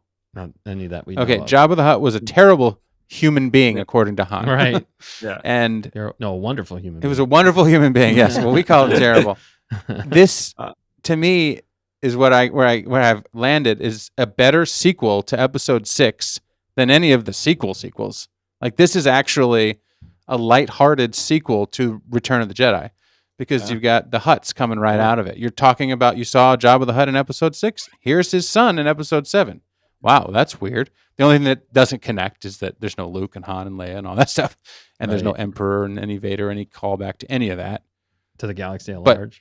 But for a small screen, not small screen, it's the big screen, but a smaller story, standalone type story with the son of basically Jabba the Hutt, and then there just happens to be this Mandalorian who, has to rescue him or whatever. It does tie into what you just saw in Return of the Jedi. And the bounty hunter, obviously Boba Fett is dead at this point. No. We don't know that he's alive. I mean, I guess we do know he's alive. He's definitely he's leader. I'm with you. I'm with Dan on this one though, as far as Rada. Like at first, kind of jarring, but one of the stronger parts of the film ended up being, it. Yeah, and then he got recaptured and tortured, and then, but he breaks free. He truly breaks free from the chains of his dad, of his by the end. Yeah, I like that. Also, and it's like nobody else had development like that, like other than the Baby Yoda growing up a little bit, and maturing and helping his dad, right? So it was a father-son connection, which is extremely Star Wars. Luke had to deal with his evil dad once he realized in Empire Strikes Back, and the father-son thing is so deep in Star Wars, and so for me, the way that Rada came out of this, having struggled and then almost getting caught, and I thought he was going to die, to be honest. Yeah, I'm like, he's gone. No, because he's tortured and he's going to sacrifice himself, and so it was weird. It was that I did not expect to like him so much and feel like they actually wrote a story for him in this. It was weird. That's one of the surprises. In the New Republic uniform that Zeb supposedly has. I'm excited to see. That would be funny though to see in a future film or put him in a ship and let him fly around, right? And see him because pretty much as soon as he's on the good guys team in this film, I think that's when the flip kind of switches for him. When he's like throwing stormtroopers out of the ship and whatnot. Like that was pretty epic. And Oh no, I'm losing my train of thought. Okay, Dustin, you can go. No, you're good, man. You're good. Yeah, no, I thought Rhoda was decent for the film. Piggybacking off that for sure. Where do we want to go? I have a lot more to say. I'll jump. What was I mentioned something earlier of the dialogue in this movie? I would say there wasn't a lot. I mean, to a point where I leaned over and to my wife, I was like, the dialogue in this movie is riveting because there just wasn't a lot being said. I mean, that's just part of it. And my fix for that is because I just watched episode 1 and 2 of The Mandalorian, the first episodes. You know how you fix that is you give an annoying character that won't stop I agree talking, with you there, yeah. that develops the story, that gives you Right. the progression. It gives you the moves the story along, Like gives us some exposition, kind of exposition in like a funny, yeah. fast talking way, and then you can let the Mandalorian be the Mandalorian and say few words or Like don't Boba say Fett. anything at all, Right. and that just makes him more Mandalorian. That makes him more Din Djarin, and that's what would have been a lot more fun. I think if you would have had that, they had Zeb for a few moments, so I will give him that. Right. But they could have used him even They more. could have used him even more in this Yeah. movie. There could have been somebody in there that was with them almost the whole time and was a little fast talker. I brought up in Maul that how would we have had fixed it. how in Maul we had that Vario. Exactly. Or in other movies they have other characters. But I completely agree with you in that point. You know, it could have gotten cheesy, I guess, but Mando talking a lot isn't his thing. Yeah. And even the way that's why I said the way he delivers every line, it's one note. Like, Right. He's sad. He's like, thanks for saving me, you know, but it's all delivered the same. So you don't get any like emotion, right? Yeah. So if he's the main character in a movie, you don't get any emotion. Where'd you get the emotion in this? Actually out of like Rhoda, because he was having to deal with it. You know, he was sad, he was mad, he was happy, he was elated. You know, Din was just kind of Din, and you know, and then Baby Yoda was cute. And, you know, he had some emotions too. And Baby Yoda was worried and stuff, but he was pretty cerebral. Yeah, so, same. Yeah. Finally came back to me what I was thinking. Though. Yeah, do it. But I liked that, you know, in the start of the Mandalorian, the first ever episode, Mando is just basically a Mandalorian bounty hunter.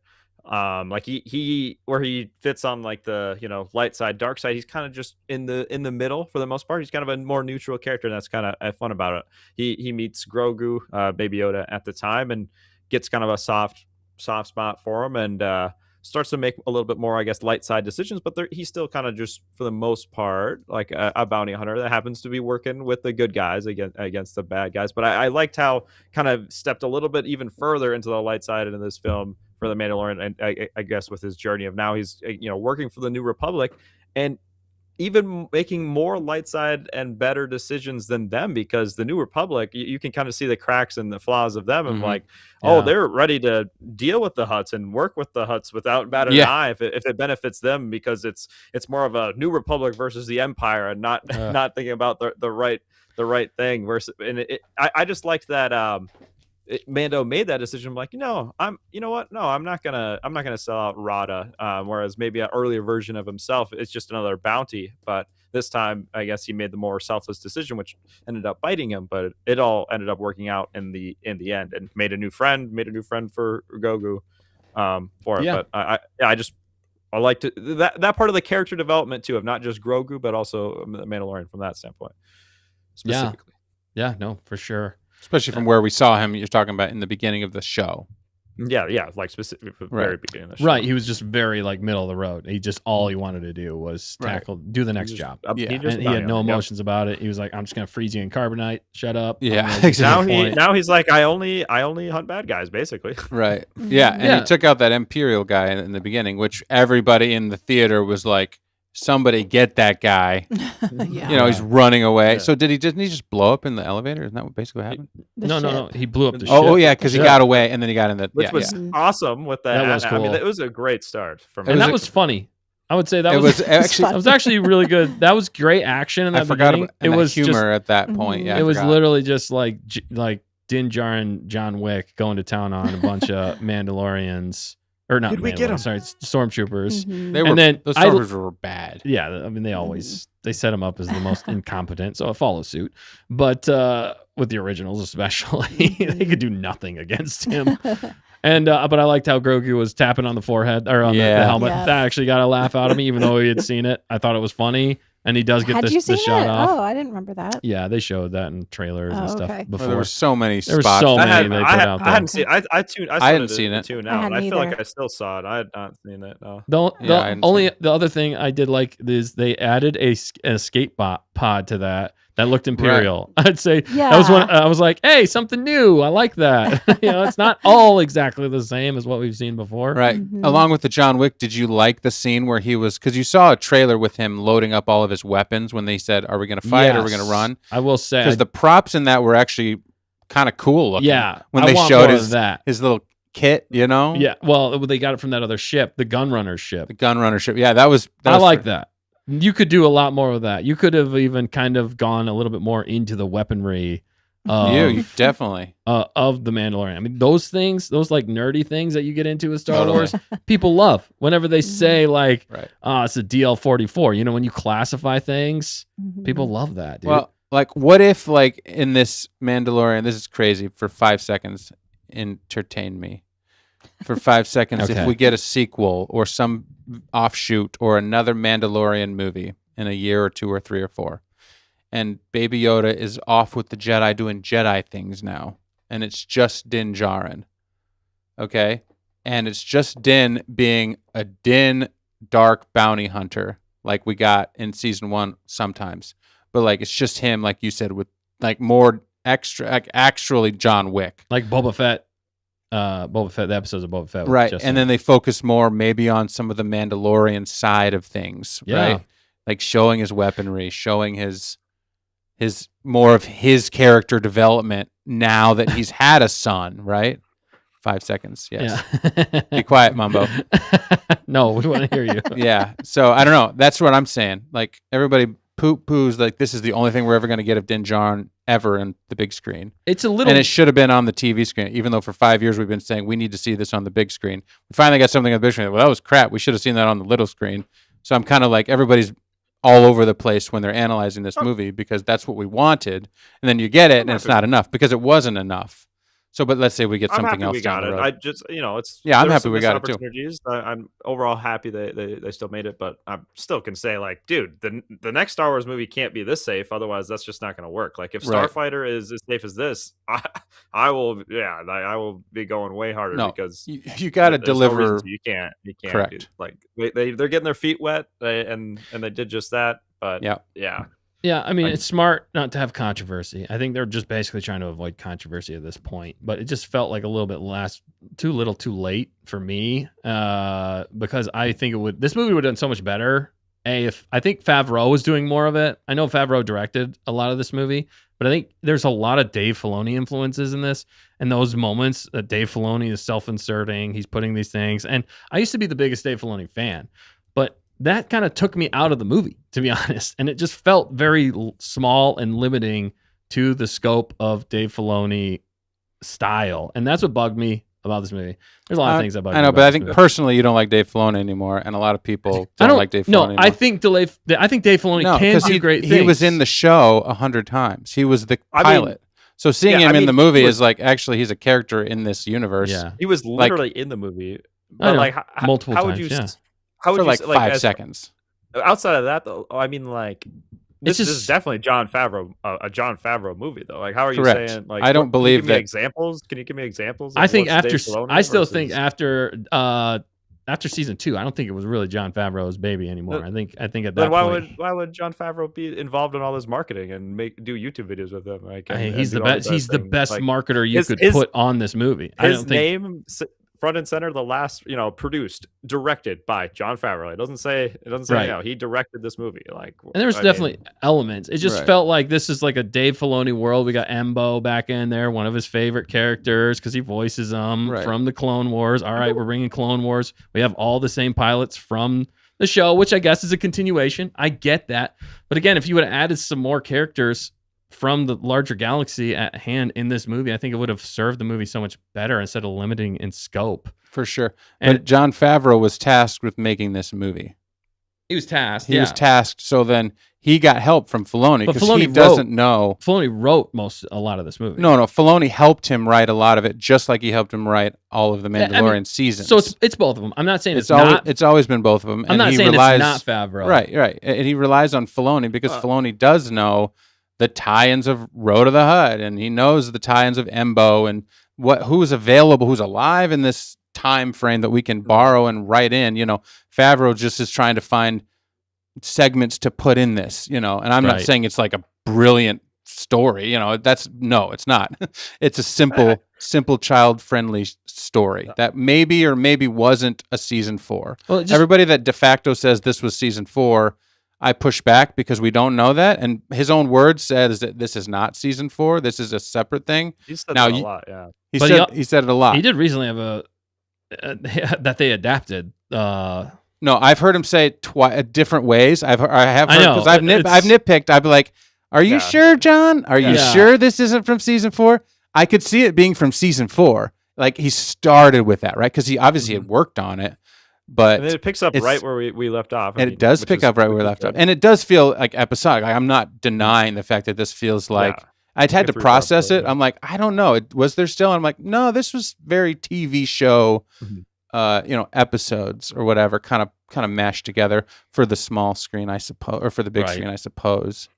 But does that? I just feel like it'd be unfair to just push all the negative on the film on Dave Filoni and then anything that was good on Fab. I'm not necessarily saying that. I think a lot of it was adapted from a TV show to be in this movie, and I think Favreau and Filoni both did the best they could with that. I just felt like there was elements of it, like if you compare like Ahsoka season 2 writing to this movie, it just felt like Dave Filoni, and unfortunately, he's the top brass right now. He's been the creative lead for a long time. I feel like it's 3 months. No, he's been the creative lead 2 years. Yeah. But he's had to answer to KK. It feels like a Disney Bob Iger film when we come down. I mean, when it does. It's the safest. They canceled all their plans to. We see all the merch. We see all Burger King, Bath and Body, every single merchandise from the moon with Grogu. I mean, this was. And I would argue that they made money on the marketing. I mean, they spent money, but I heard there was like $100 million bid for all that stuff. So they got paid big bucks to share the stuff. Yeah. So to break even on the marketing, where everybody's like, "Oh, they're going to lose so much money because they spent so much on the marketing." I don't know about that. I don't think that's true. I feel like they're a business and they're like, "Hey, we can farm out. You guys want to use our stuff? Here's what you're going to pay us." And then Bath and Body and Burger King and Walmart and all these things, whether it's sold, I don't know, but they definitely sold a lot of Burger King. Yeah, the interesting thing there, I would like to see the breakdowns of all that because we don't know the numbers of all that stuff. Unfortunately, I would love to see that because also there's an argument for the toys and everything like that with this movie, which I do think will do well, especially for the younger crowd that went and saw it. I do think Grogu stuff's going to happen. You're going to get get some people. Stretch Armstrong, Road to the Hutt. Road to the Hutt. They better get one of those. We got to Stretch Armstrong, Chewie, Right. I'm just being a little constructive criticism is what I'm saying for Dave. I think he's just got to, if it's Dave's, again, this might also be KK's last thing. And I think I've heard that a lot too. Right. Tweak 74 said he's still cleaning up from KK. Yeah. I think that's definitely a reality. I still have full faith in Filoni. I know a lot of people's faith has been a little bit broken in Filoni, and I wouldn't disagree with some of that. Yeah. But no, you're saying if he was in it and it took you out of the movie, you said, no, I'm out. Well, how many times did George do that? George did that once. Yeah, once. Okay. Right, but was it Filoni's idea to put himself in the movie?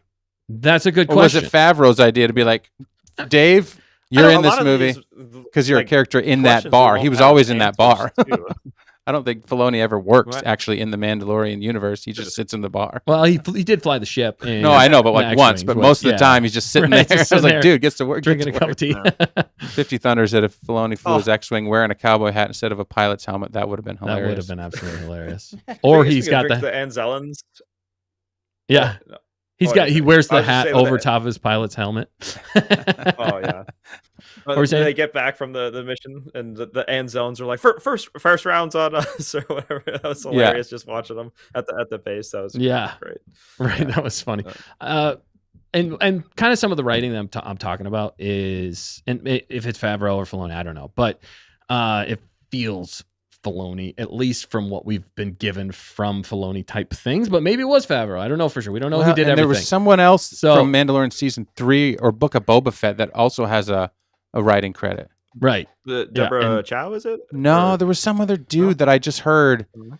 and he's got like the way that they even did it. It was like an ampersand that means something when on the writing credit. It means something. That means that he was almost like equal partner in the writing. It was weird. So we'll look that up, the guy's name, but he apparently did like, it was Mandalorian season 3 or Book of Boba Fett.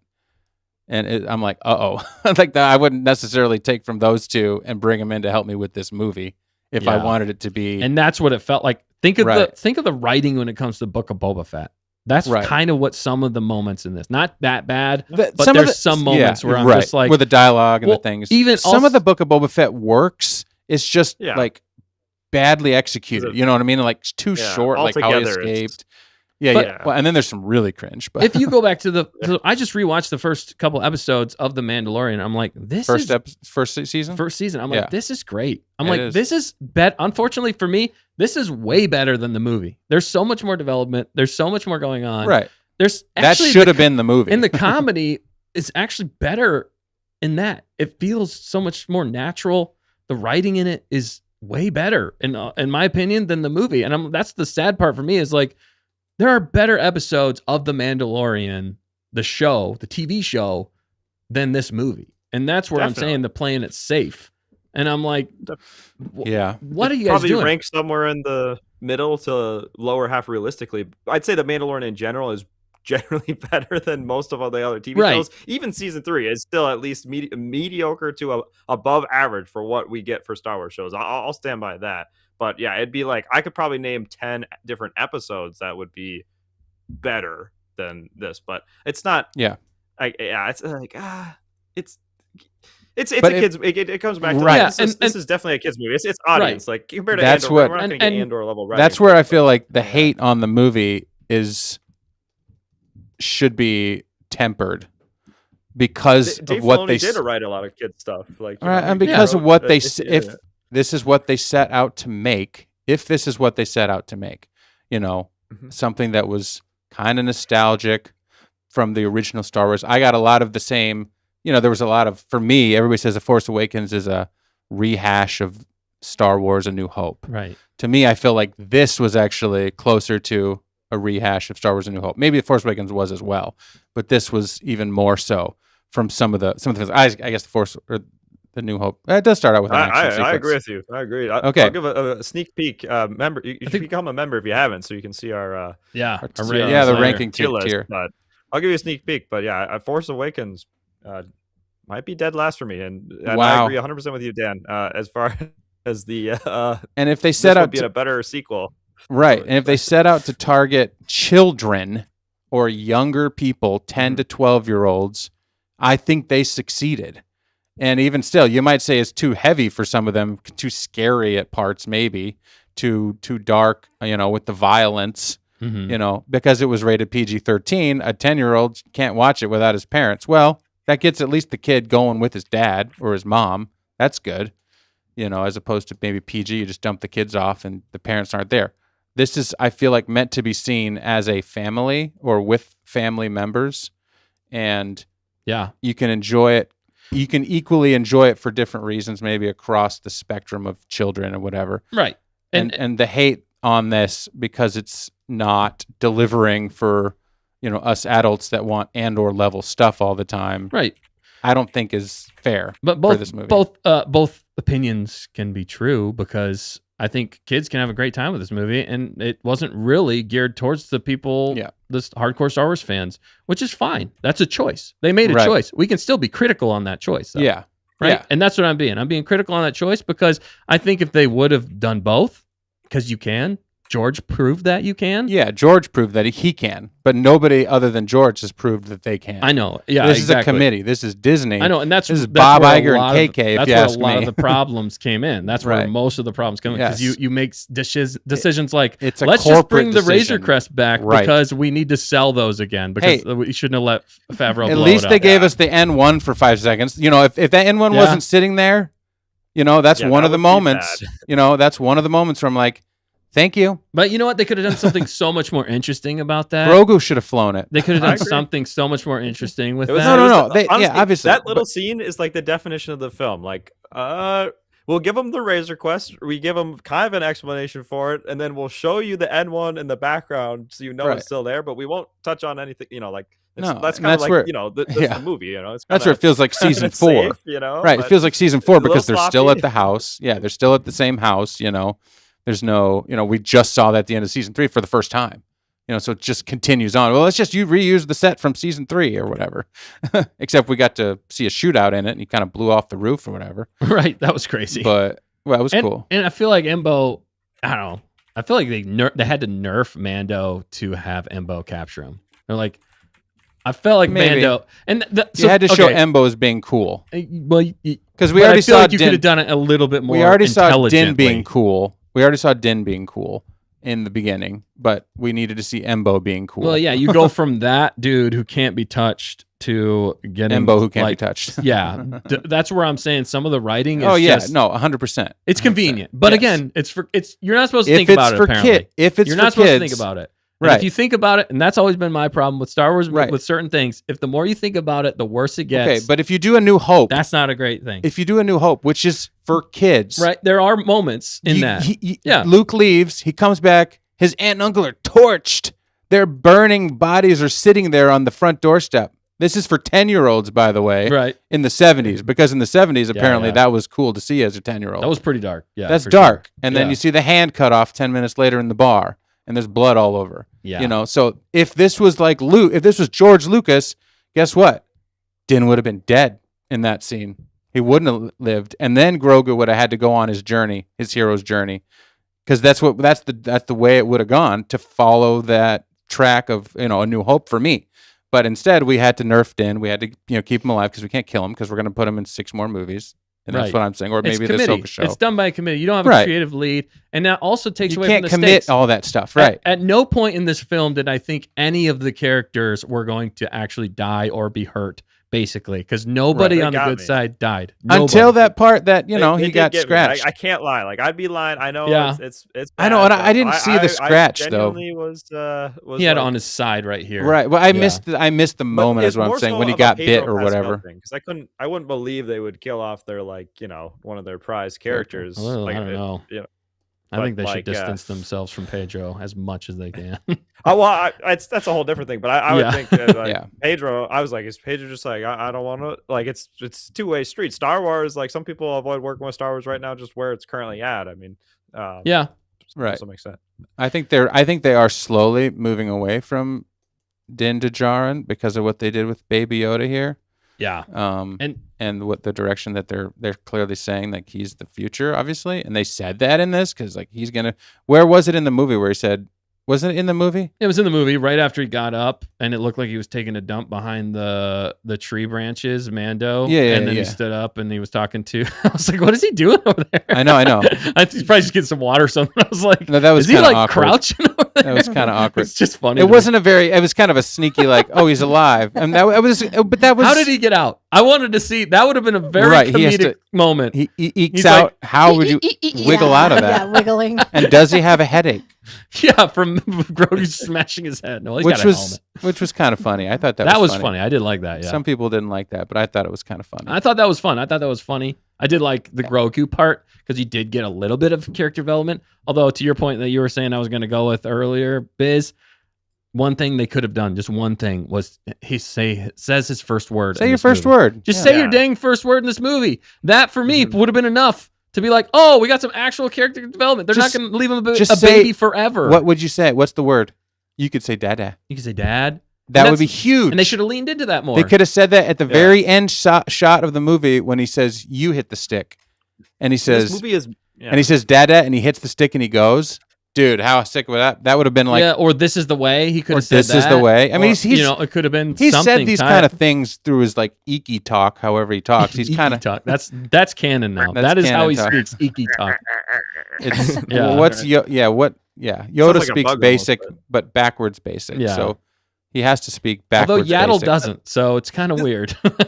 this movie is kind of missing what you're saying though. That kind of like that wow factor, that surprise moment that people are talking about. Like, dude, you gotta Right, like, right. like that. Like I know that's not that crazy, but it's like there isn't like a oh my gosh, there's a surprise cameo or oh my gosh, Grogu just said it. Like there isn't a big thing that happens, like that. And that's That's really the Yeah. biggest thing. It's like definitely looking for more, kind of regardless. But Right, and that's why the hardcore fans, and that's why the split is here. The split is here because you have hardcore fans that have been following Star Wars for generations now, and we're excited for the Mandalorian movie to come out because they did enjoy the Mandalorian the first 2 seasons, and unfortunately season 3 dropped off because again it was made by a committee and it wasn't done by a creative lead, and that's why I believe Favreau dipped out after that, and that's why it felt after season 2 it felt like Filoni wrote a lot of this stuff because it just wasn't Or the same. somebody else or from the Book of Boba Fett. Who knows? Yeah, and Book of Boba Fett went off the rails and they brought him back. How much more interesting would this movie have been if it was finally him and Grogu getting back together in this movie, or he had to do something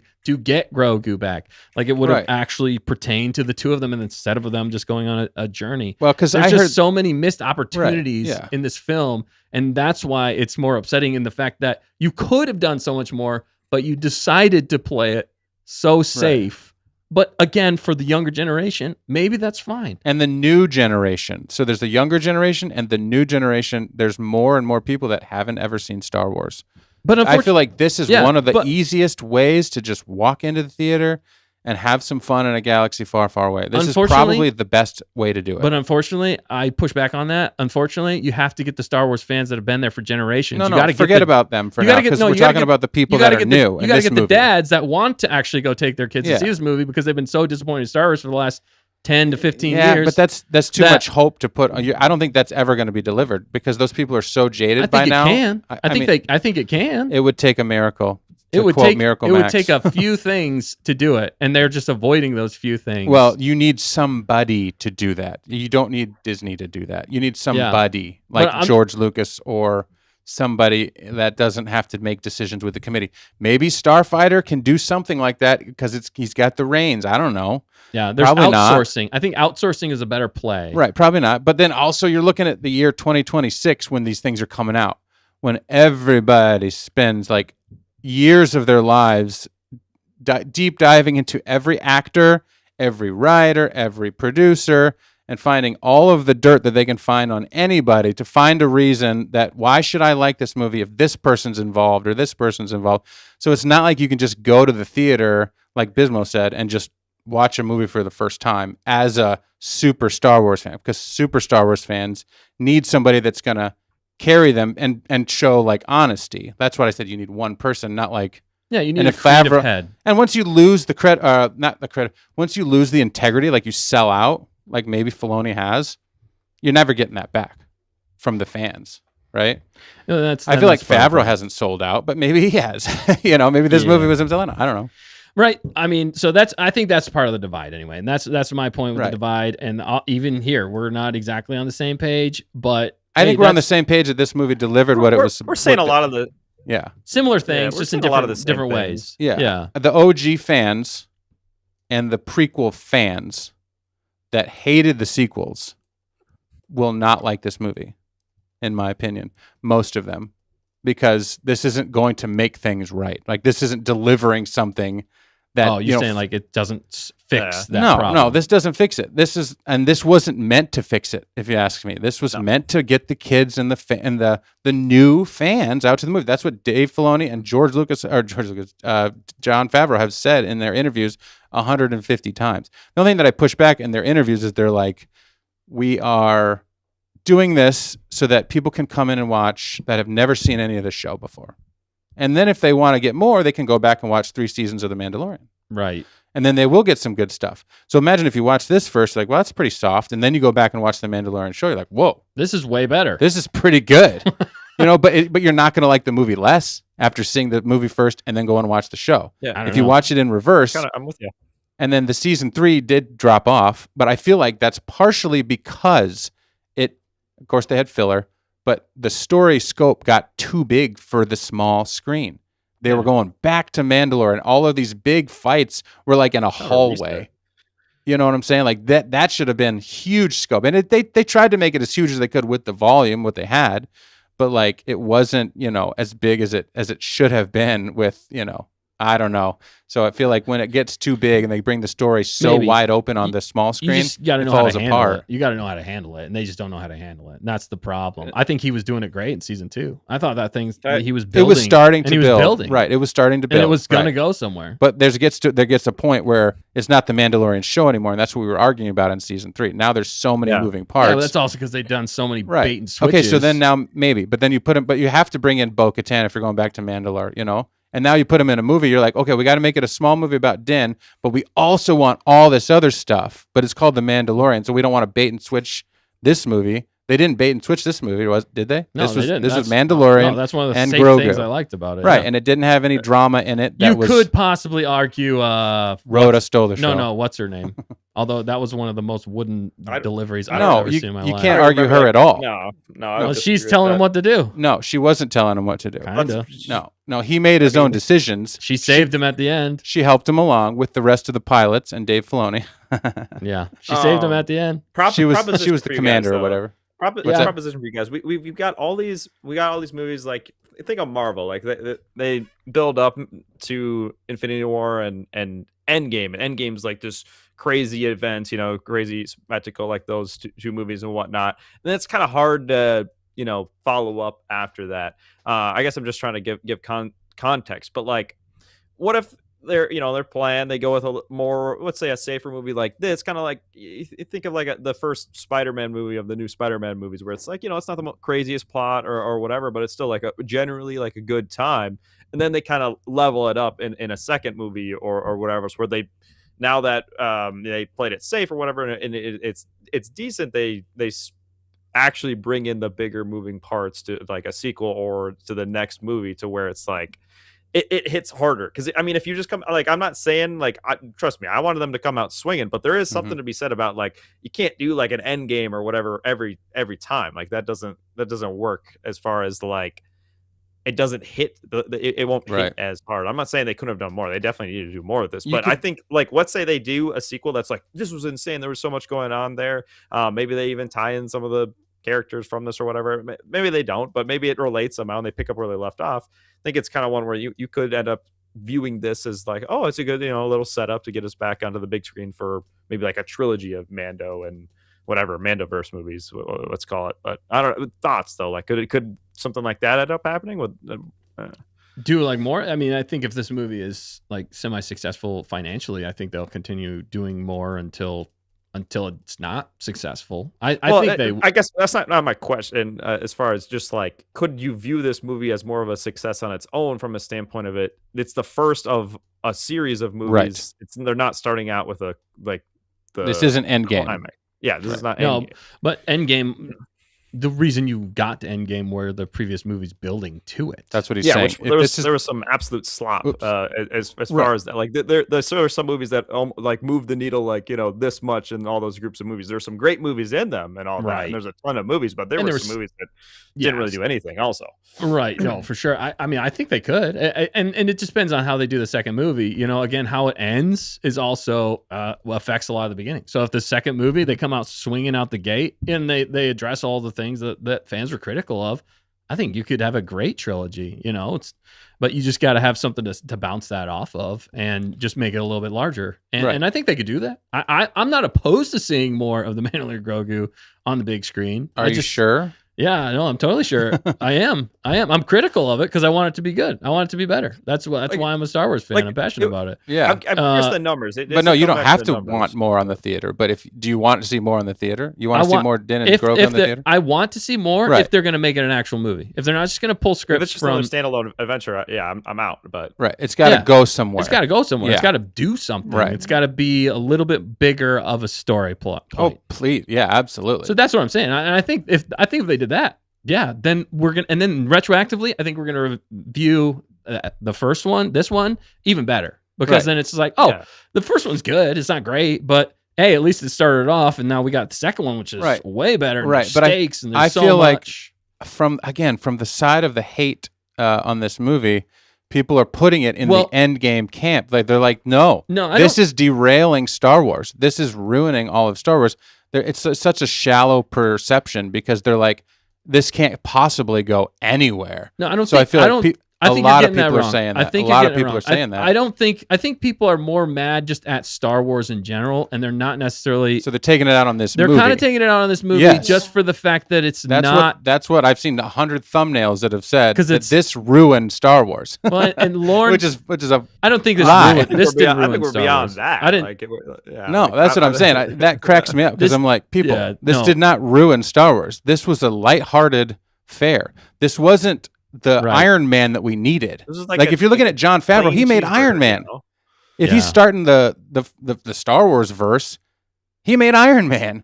This could have been his Iron Man for Star Wars, like on the big screen. Of course, there's the show Yeah, stuff. season 1 was. That was design. Yeah, that was his Iron Man, right?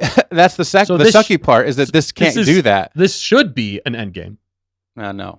because we had 3 seasons. But what you take, you got to delete what's on TV. Like even why, in why, Marvel, why do you have to delete what's because on even in TV? Marvel, they had all the side TV shows that they They- play in, but They not do play really. in. I Yeah, mean, But what happens on the screen is what really matters. Is what I'm Deadpool's saying. movie relied heavily on what happened in the shows. Really, Yeah, I didn't very see that. heavily. yeah.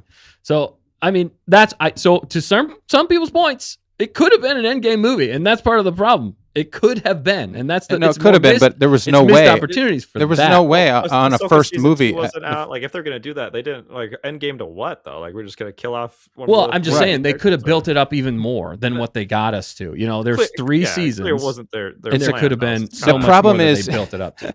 For us fans, we're like, wait, season 3 ended on a thud, and then they're like, we're making a movie. It's coming out in a year. And us as fans, we're like, what is going on right now? Like, Right. what about season 4? No, we're not talking about season 4. Right. And then Filoni's like, or Favreau's like, I had season 4 written. They told me to make a movie. Okay, and you got like 2 years. Right? Well- He said he had 3 years. And it was like we haven't had a movie in a while. I know. You think you could make a movie from this? And That- then John and him were like, which is not a great starting point That for a doesn't movie. pass the sniff test. No, Yeah. that passes. This is gonna stink. Yeah, exactly. And And- that's where I think a lot of people are coming from. No. with this. I know that part of it, but we know that this, like, well, you can't put that on Filoni. You can't put that on Favreau. That's KK and Iger 3 years ago, because they're in charge of the Yeah. creative direction before Filoni got involved there. So you're talking 3 years ago. Favreau or Iger and KK come in a room with Favreau, who they love, and they're like, "Give us something. Give us anything. Like, make that a movie instead. We need Right. money." Because we're all going It to was lose our the same- jobs. We're It gonna was we're a gonna serious sell some play. Grogu merch. We're going to sell some Yeah, Grogu merch. Well, right. he's like, well, at this point, I'm sure Favreau was like, at this point, I don't know if maybe this isn't a good idea. And they're like, doesn't matter, go do it, John. And so everybody's like, Favreau ruined Star Wars. Filoni ruined Star Wars. Star Wars is ruined. Here we go. I'm like, he did the best that he could Yeah. with the stink pot that he got. And he literally brought in Stinky as a Which model was to go hilarious. off of. Which was hilarious. The Yeah, which stinky is model, funny.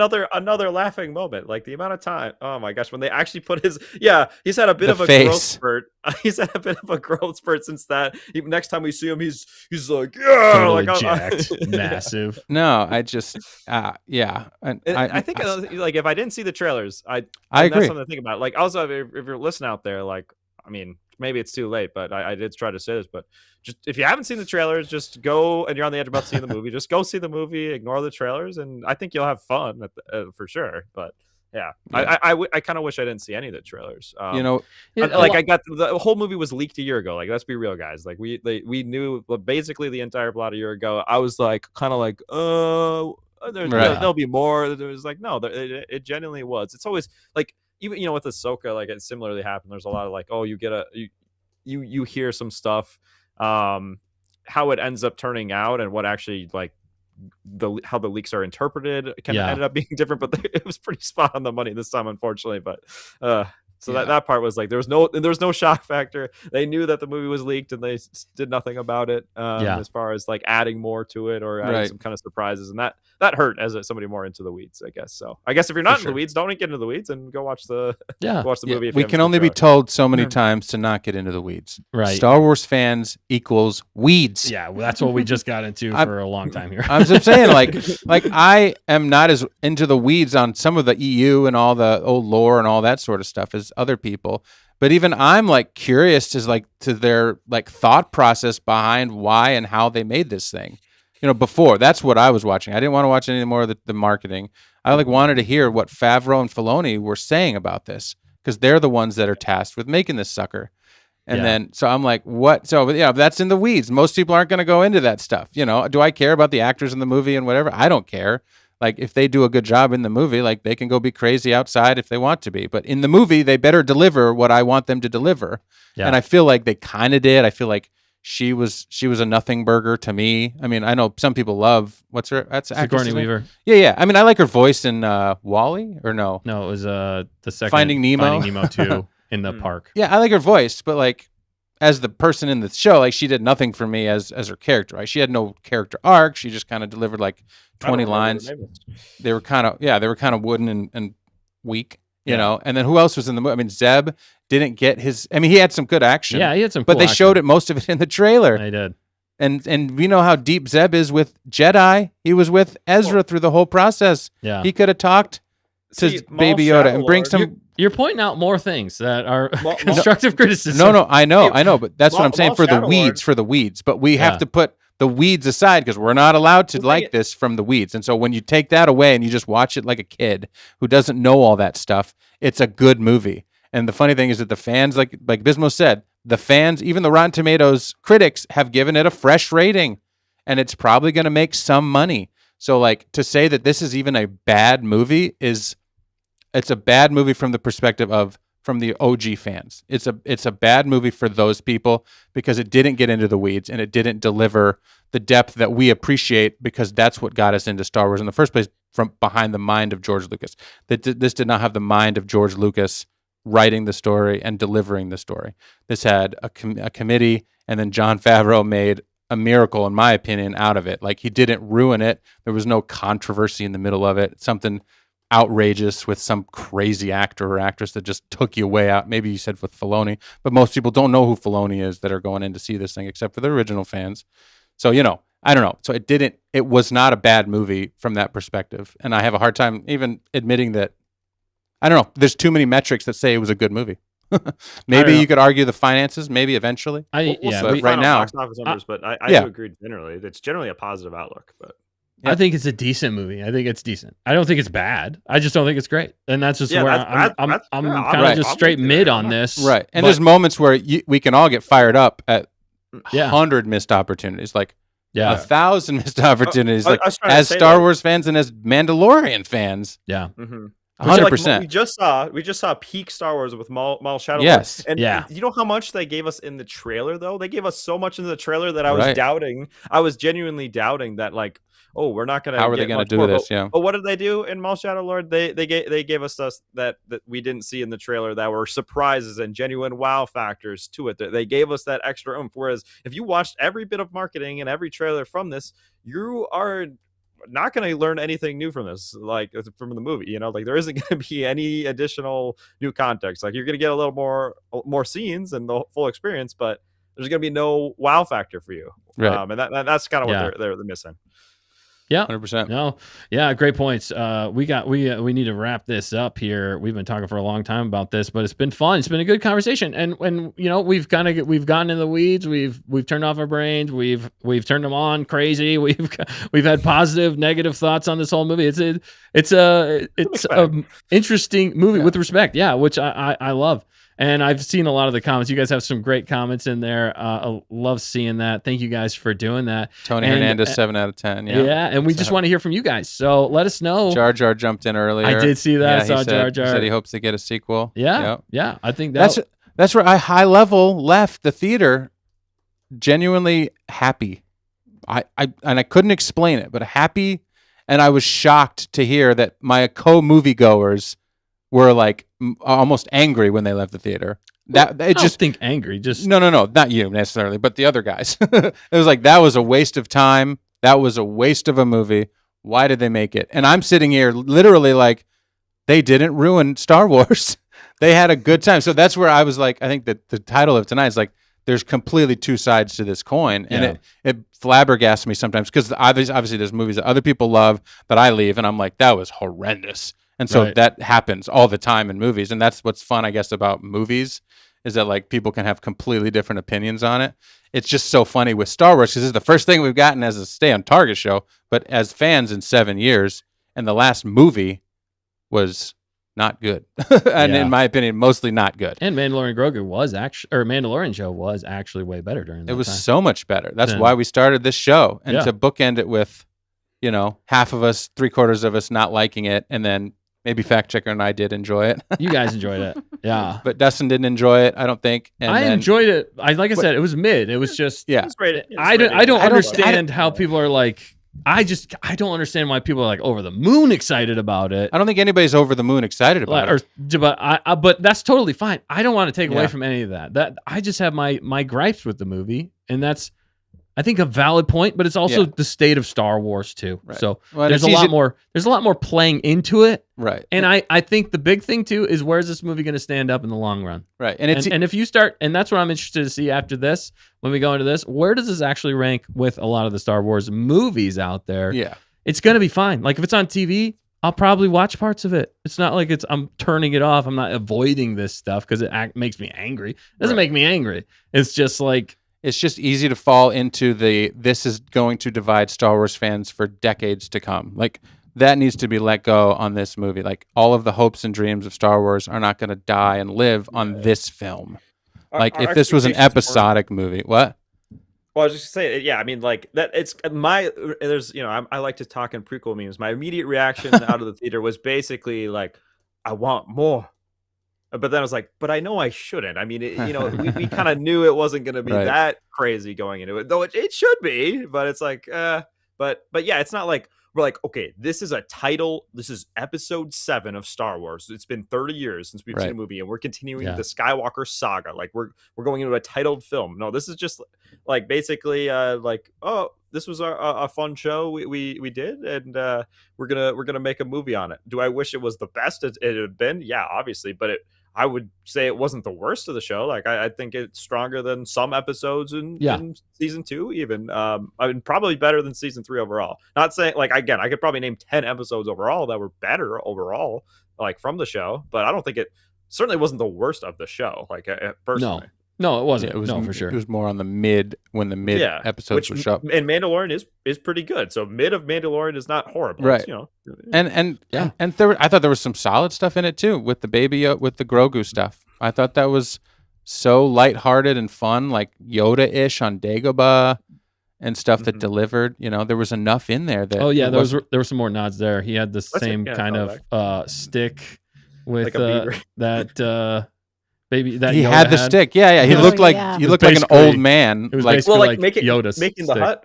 Making the Yeah. hut, like I was thinking, like the beaver instincts to make Right. a hut kind of Yeah. like Yoda. but I think you Mrs. have to Mandrake's- apply. Go ahead. Sorry, Miss Manrique said the hut by the huts. Yeah, that The was hut by great. the huts. I Yeah. love that. I think John by the Favreau huts. has to be applauded for, as he said, trying to capture the spirit or the essence of Star Wars in his own movie. I think he can be applauded for that and not dragged through the weeds for the next 5 years until he makes another movie or isn't allowed to make another movie. No, Because I feel like he captured the feeling that Star Wars can deliver. Not to the epic scale of George Lucas, because ain't nobody going to deliver that I think somebody as could. I 1977. think people could, but I don't think so. I think Because there's that a way. involves the Force, and nobody understands the Force like George Lucas. You got to study the original stuff. Filoni was the closest, and now he's in the weeds. I've seen some fan films that have captured the essence of George Lucas Yeah. with also the feeling If and they can get it on the big with the screen, story. yeah. If they can get it into the Star Wars franchise, if those people can get in there, then that I agree that can be done. But no, I do agree with you that I think that's his goal was just to try and Yeah. capture that fun element of Star Wars, and I think he did a good job. Yeah. Unfortunately, I think it's kind of like a Solo thing, like people have been saying, where it's a lot of it's just the state of Star Wars. Solo came out right after Last Jedi. It's divided the fan base, and I now, feel like, and those people are still mad since The Last Jedi, and they're still mad now. and maybe I was saying this too. I was like, maybe I've just grown old enough to become the prequel hater people. From the original trilogy, Exactly. people like hated the people that hated the prequels were typically The original yeah. trilogy fans, which is funny to me. So maybe I'm just falling into that camp. Even But Star Wars Santa. But which is funny to me. And he likes the sequels. I'm and then he likes interested to talk to him about that. Yeah. I've always said Did he say if he liked it or not? Or He loved it. He loved it. okay, yeah, okay. He liked it. Did he say he loved it? I don't know if he said loved it. He loved Did he say he loved it? Okay. Loved it, but he also had some critiques of it as well. Yeah, he did for sure. But yeah, we gotta wrap this up. We gotta get into our ratings. But We're gonna everybody rank said this. Great points on this film. It's box office though. Box office. yeah. So that's the tough thing. Questions, yeah. So the box office, it raked in, from what I'm seeing here, over the 4-day, it was 102 million. Nice. Domestic. Or 3-day, sorry, 3-day weekend, which is not. Oh no, wait. Let me. So 102 million through the extended 4-day Memorial Day holiday. So that's extended. If it was just 3-day, it would be 81 million over its traditional 3-day. 81.6. Domestic though. That's domestic. That's domestic. 81.6 domestic, right? Yep. 167 worldwide. And so it's got 165 million worldwide, which is technically, I believe, the net cost of what they're saying this movie was made for, although there has been some discrepancies on that, them not including a lot of the Generally, you actors. can double that number. Plus you also have over 100 million for the advertising and more that we probably don't know about. So yeah, that's what I usually. I think like a safe guess is to double the production budget, especially with Star Wars, capture marketing and other things. They're speculating that they're going to have to at least make, I think it was around 450 million to 500 million to make a profit on this. You know what's funny about this though? How much money did Acolyte get? Like 300 million. Something like that, 200 million. How much money do they make back on that? Okay, zero. So if they come close to breaking even on this movie, look at that. Star Wars and Disney are ahead now because this wasn't put out on Disney Plus. This was put out in the theater. They already made $165 million, infinitely more than on these horrendous Disney Plus shows. So it's a plus. It's a smart move for them to do it. Not why should we ever do this? They should do this because Star Wars belongs on the big screen. Please get better at making it good on the big screen. Okay, yeah, that's a fair take. That's a very fair take. And Mumbo Jimbo reminds us again here, but don't forget the merch. And the merch is going to make another billion. I do believe the merch will help. I still think it's got it like to be back in the big screen though. You can't like just be like, oh yeah, the merch will make our money. Like I'm sure that is a big part of their strategy, but like I'm anticipating and like you got to at least break even, bro. Like if we're like, oh, we got 400 million flat at the box office, but our merch kind of carried us through. Like this was a success. I'll be a little bit like, I don't know, like it's Star Wars on the big screen. You better be able to at least make a profit. Like that's where like even I get it. They're probably gonna make a profit elsewhere, but like, bro, you gotta make a profit from just the movie. Otherwise, that's telling. But especially after 7 years. After 7 years of not being on the big screen. Well, again, the problem is the longer they waited, the worse it gets. Well, because people forget. Except for the fact, if you wait 20 years, then you literally have like 3 new generations of people that have never seen it. But it's so much more important. It's not necessarily, it's who's doing it as well. That's also a big part of it. And the trust that's been earned or not earned by the fan base. Because the fan base has been trying to tell them for many, many years what we like and what we don't like. The OG fan base and the prequel fan base. Every Star Wars fan base has been trying to tell them what we like and what we don't like. Yeah, but no, it's the OG. It's the Weeds fan base. The people in the Weeds, the OGs and the prequelists. So the people, the OGs are always in the weeds. No, yeah, we are 100%. I mean, because that's what George gave us. Prequel fan. I would almost argue that we're more of a prequel fan era because we grew up with prequels instead of the. I grew up with the OGs. I mean, we did, but we like the prequels just as much. Anyway, Weeds aside, this is this is for the new kids. This is for the new kids on the block. This movie, that's just what it was. And we'll see if it makes the money that it needs those people to make. need to show up and make it. And I think it's gonna have a drop off on the second weekend. I think most of the people that wanted to see this movie saw this past weekend. I think it will, but I don't think it'll have the same drop off because I've seen a lot of word of mouth, positive word of mouth for this movie. Like if you hadn't seen Star Wars in a while, or the other sequels were too complicated for you, this is just a fun time at the movie theater. You don't need to know anything going into it. That's the best part about this movie. You can go in completely blind and see this, and arguably better film if you go in completely blind. Yeah, exactly. So this is an easy one to introduce somebody into Star Wars with, actually. I They've have a never hard seen time it. with that. I would still say go original trilogy. Oh no, 100%. But in the If you're gonna theater, introduce anybody to Star but Wars, see it in New the Hope. theater. But see it in the theater. Yeah. Like this is Yeah. a fun one. Yeah. And now let's go watch some real Star Wars. Right, exactly. Yeah, I think I saw somewhere it projected 50% drop off for the second weekend, which sounds bad, but that's Not that bad, actually not that bad. It's generally it's probably around like 70% for most films. Like, are you trying to beat 65? So right now it does seem word of mouth is decent, but again, we're so early on, it's tough to really project where things are at, and if the word of mouth is as good as we're saying, I guess. But very curious where this movie ends up.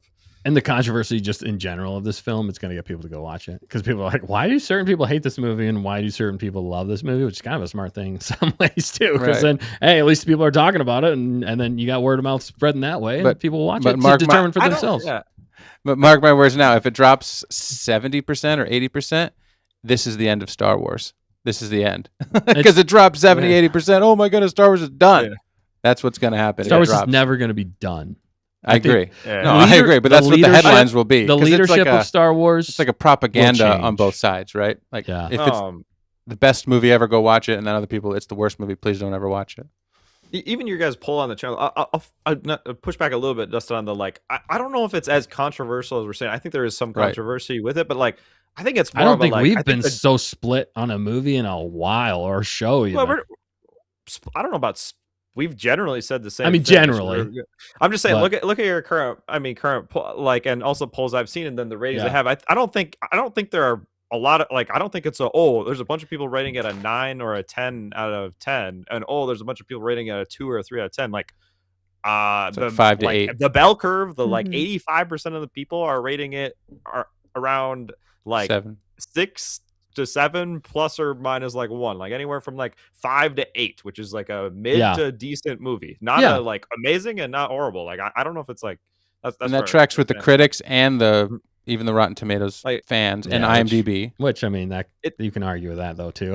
Yeah, but there's across different mediums. Polarizing is The Last Jedi, where you get people that literally it's you rank that absolute horrible to this is the best film ever. Like that, there is. I'm not seeing people saying this is the best film ever. If you said that to me with a straight face, I would not believe you. You know, what?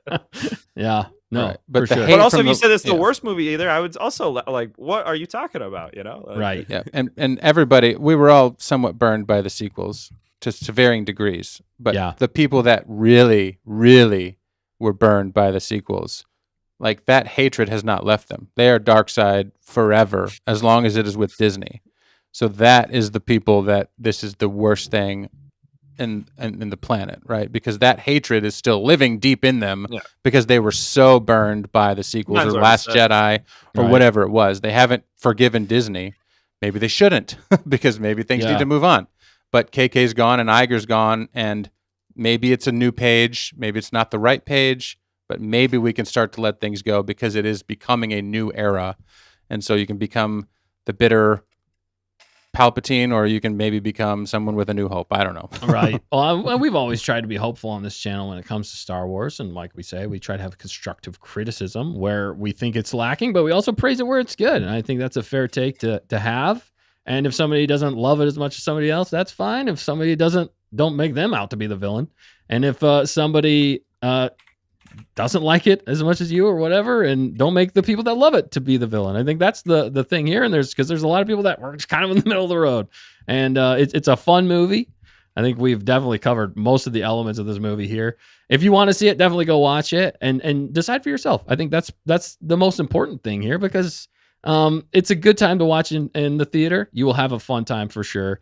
And especially if you like The Mandalorian or if you're a new fan, definitely check it out. I think it's a good movie there for that. And I think we've covered pretty much everything. We got to get to the members only stream, ranking these. Now we got to see where it ranks. Yeah, see where it ranks. People are curious.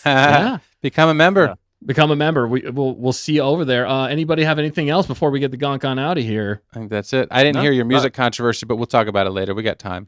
We got years to talk about it. We got many years. We'll be talking about this for a while. Think about first Yes. movie in 7 years. How many shows we do? But Exactly. No, That's what I'm saying. You're trying to break down, yeah. this kind of scope. It's not one episode of a show. Maybe it was 4. Yeah, we'll see. It's been a great discussion though. I've had Fact a lot checker of said a fun. lot It's of nice words. to have stuff to talk about that is actually meaningful because Star Wars usually we don't really have a whole lot to talk about because they're not on the big screen. But Yeah.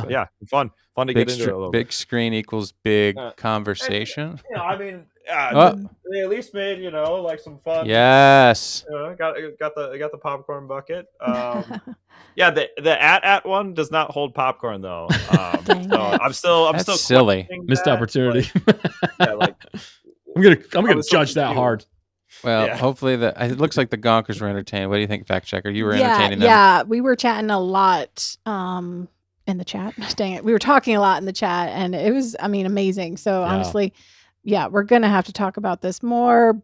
Bring up some of the amazing points they had.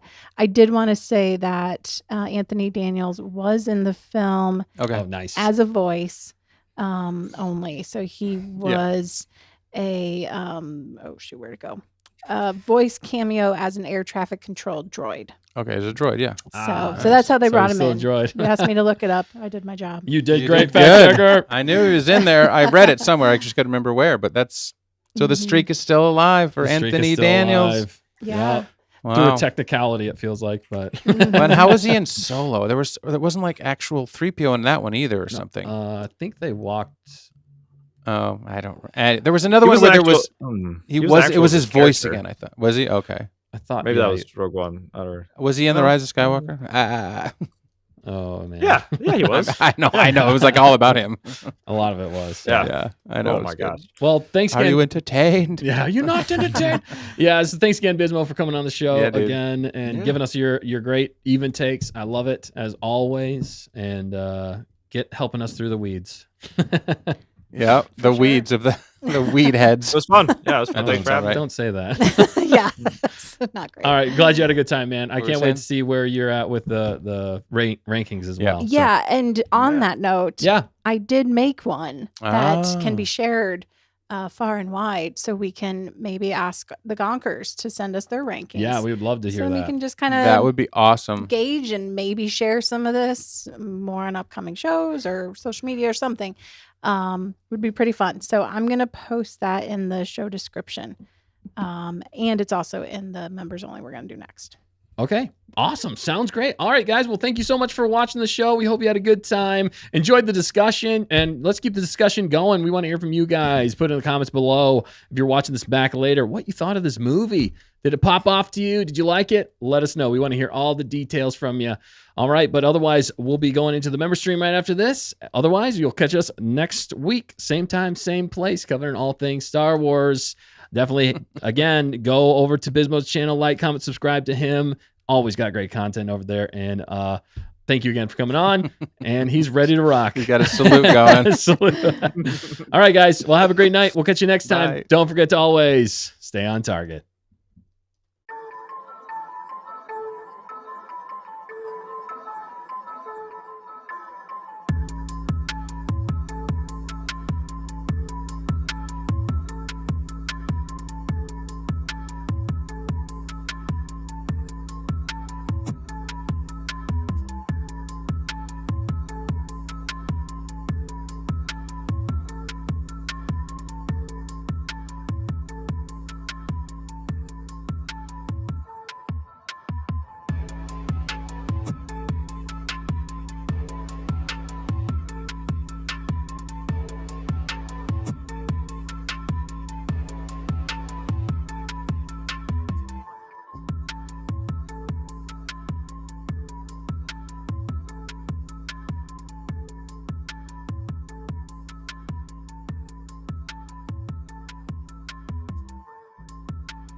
This is my Iki talk for Baby Yoda.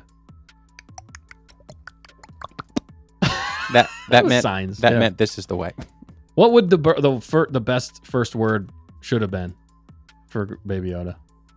I think like din or dad or food. Daddy. I think eggs. Eggs? Yeah, Yeah, 'cause he food. ate the eggs. Feed me. Food Feed- now. Hungry. Hungry. That would have been it. Yep. We nailed it. That means hungry. Bye.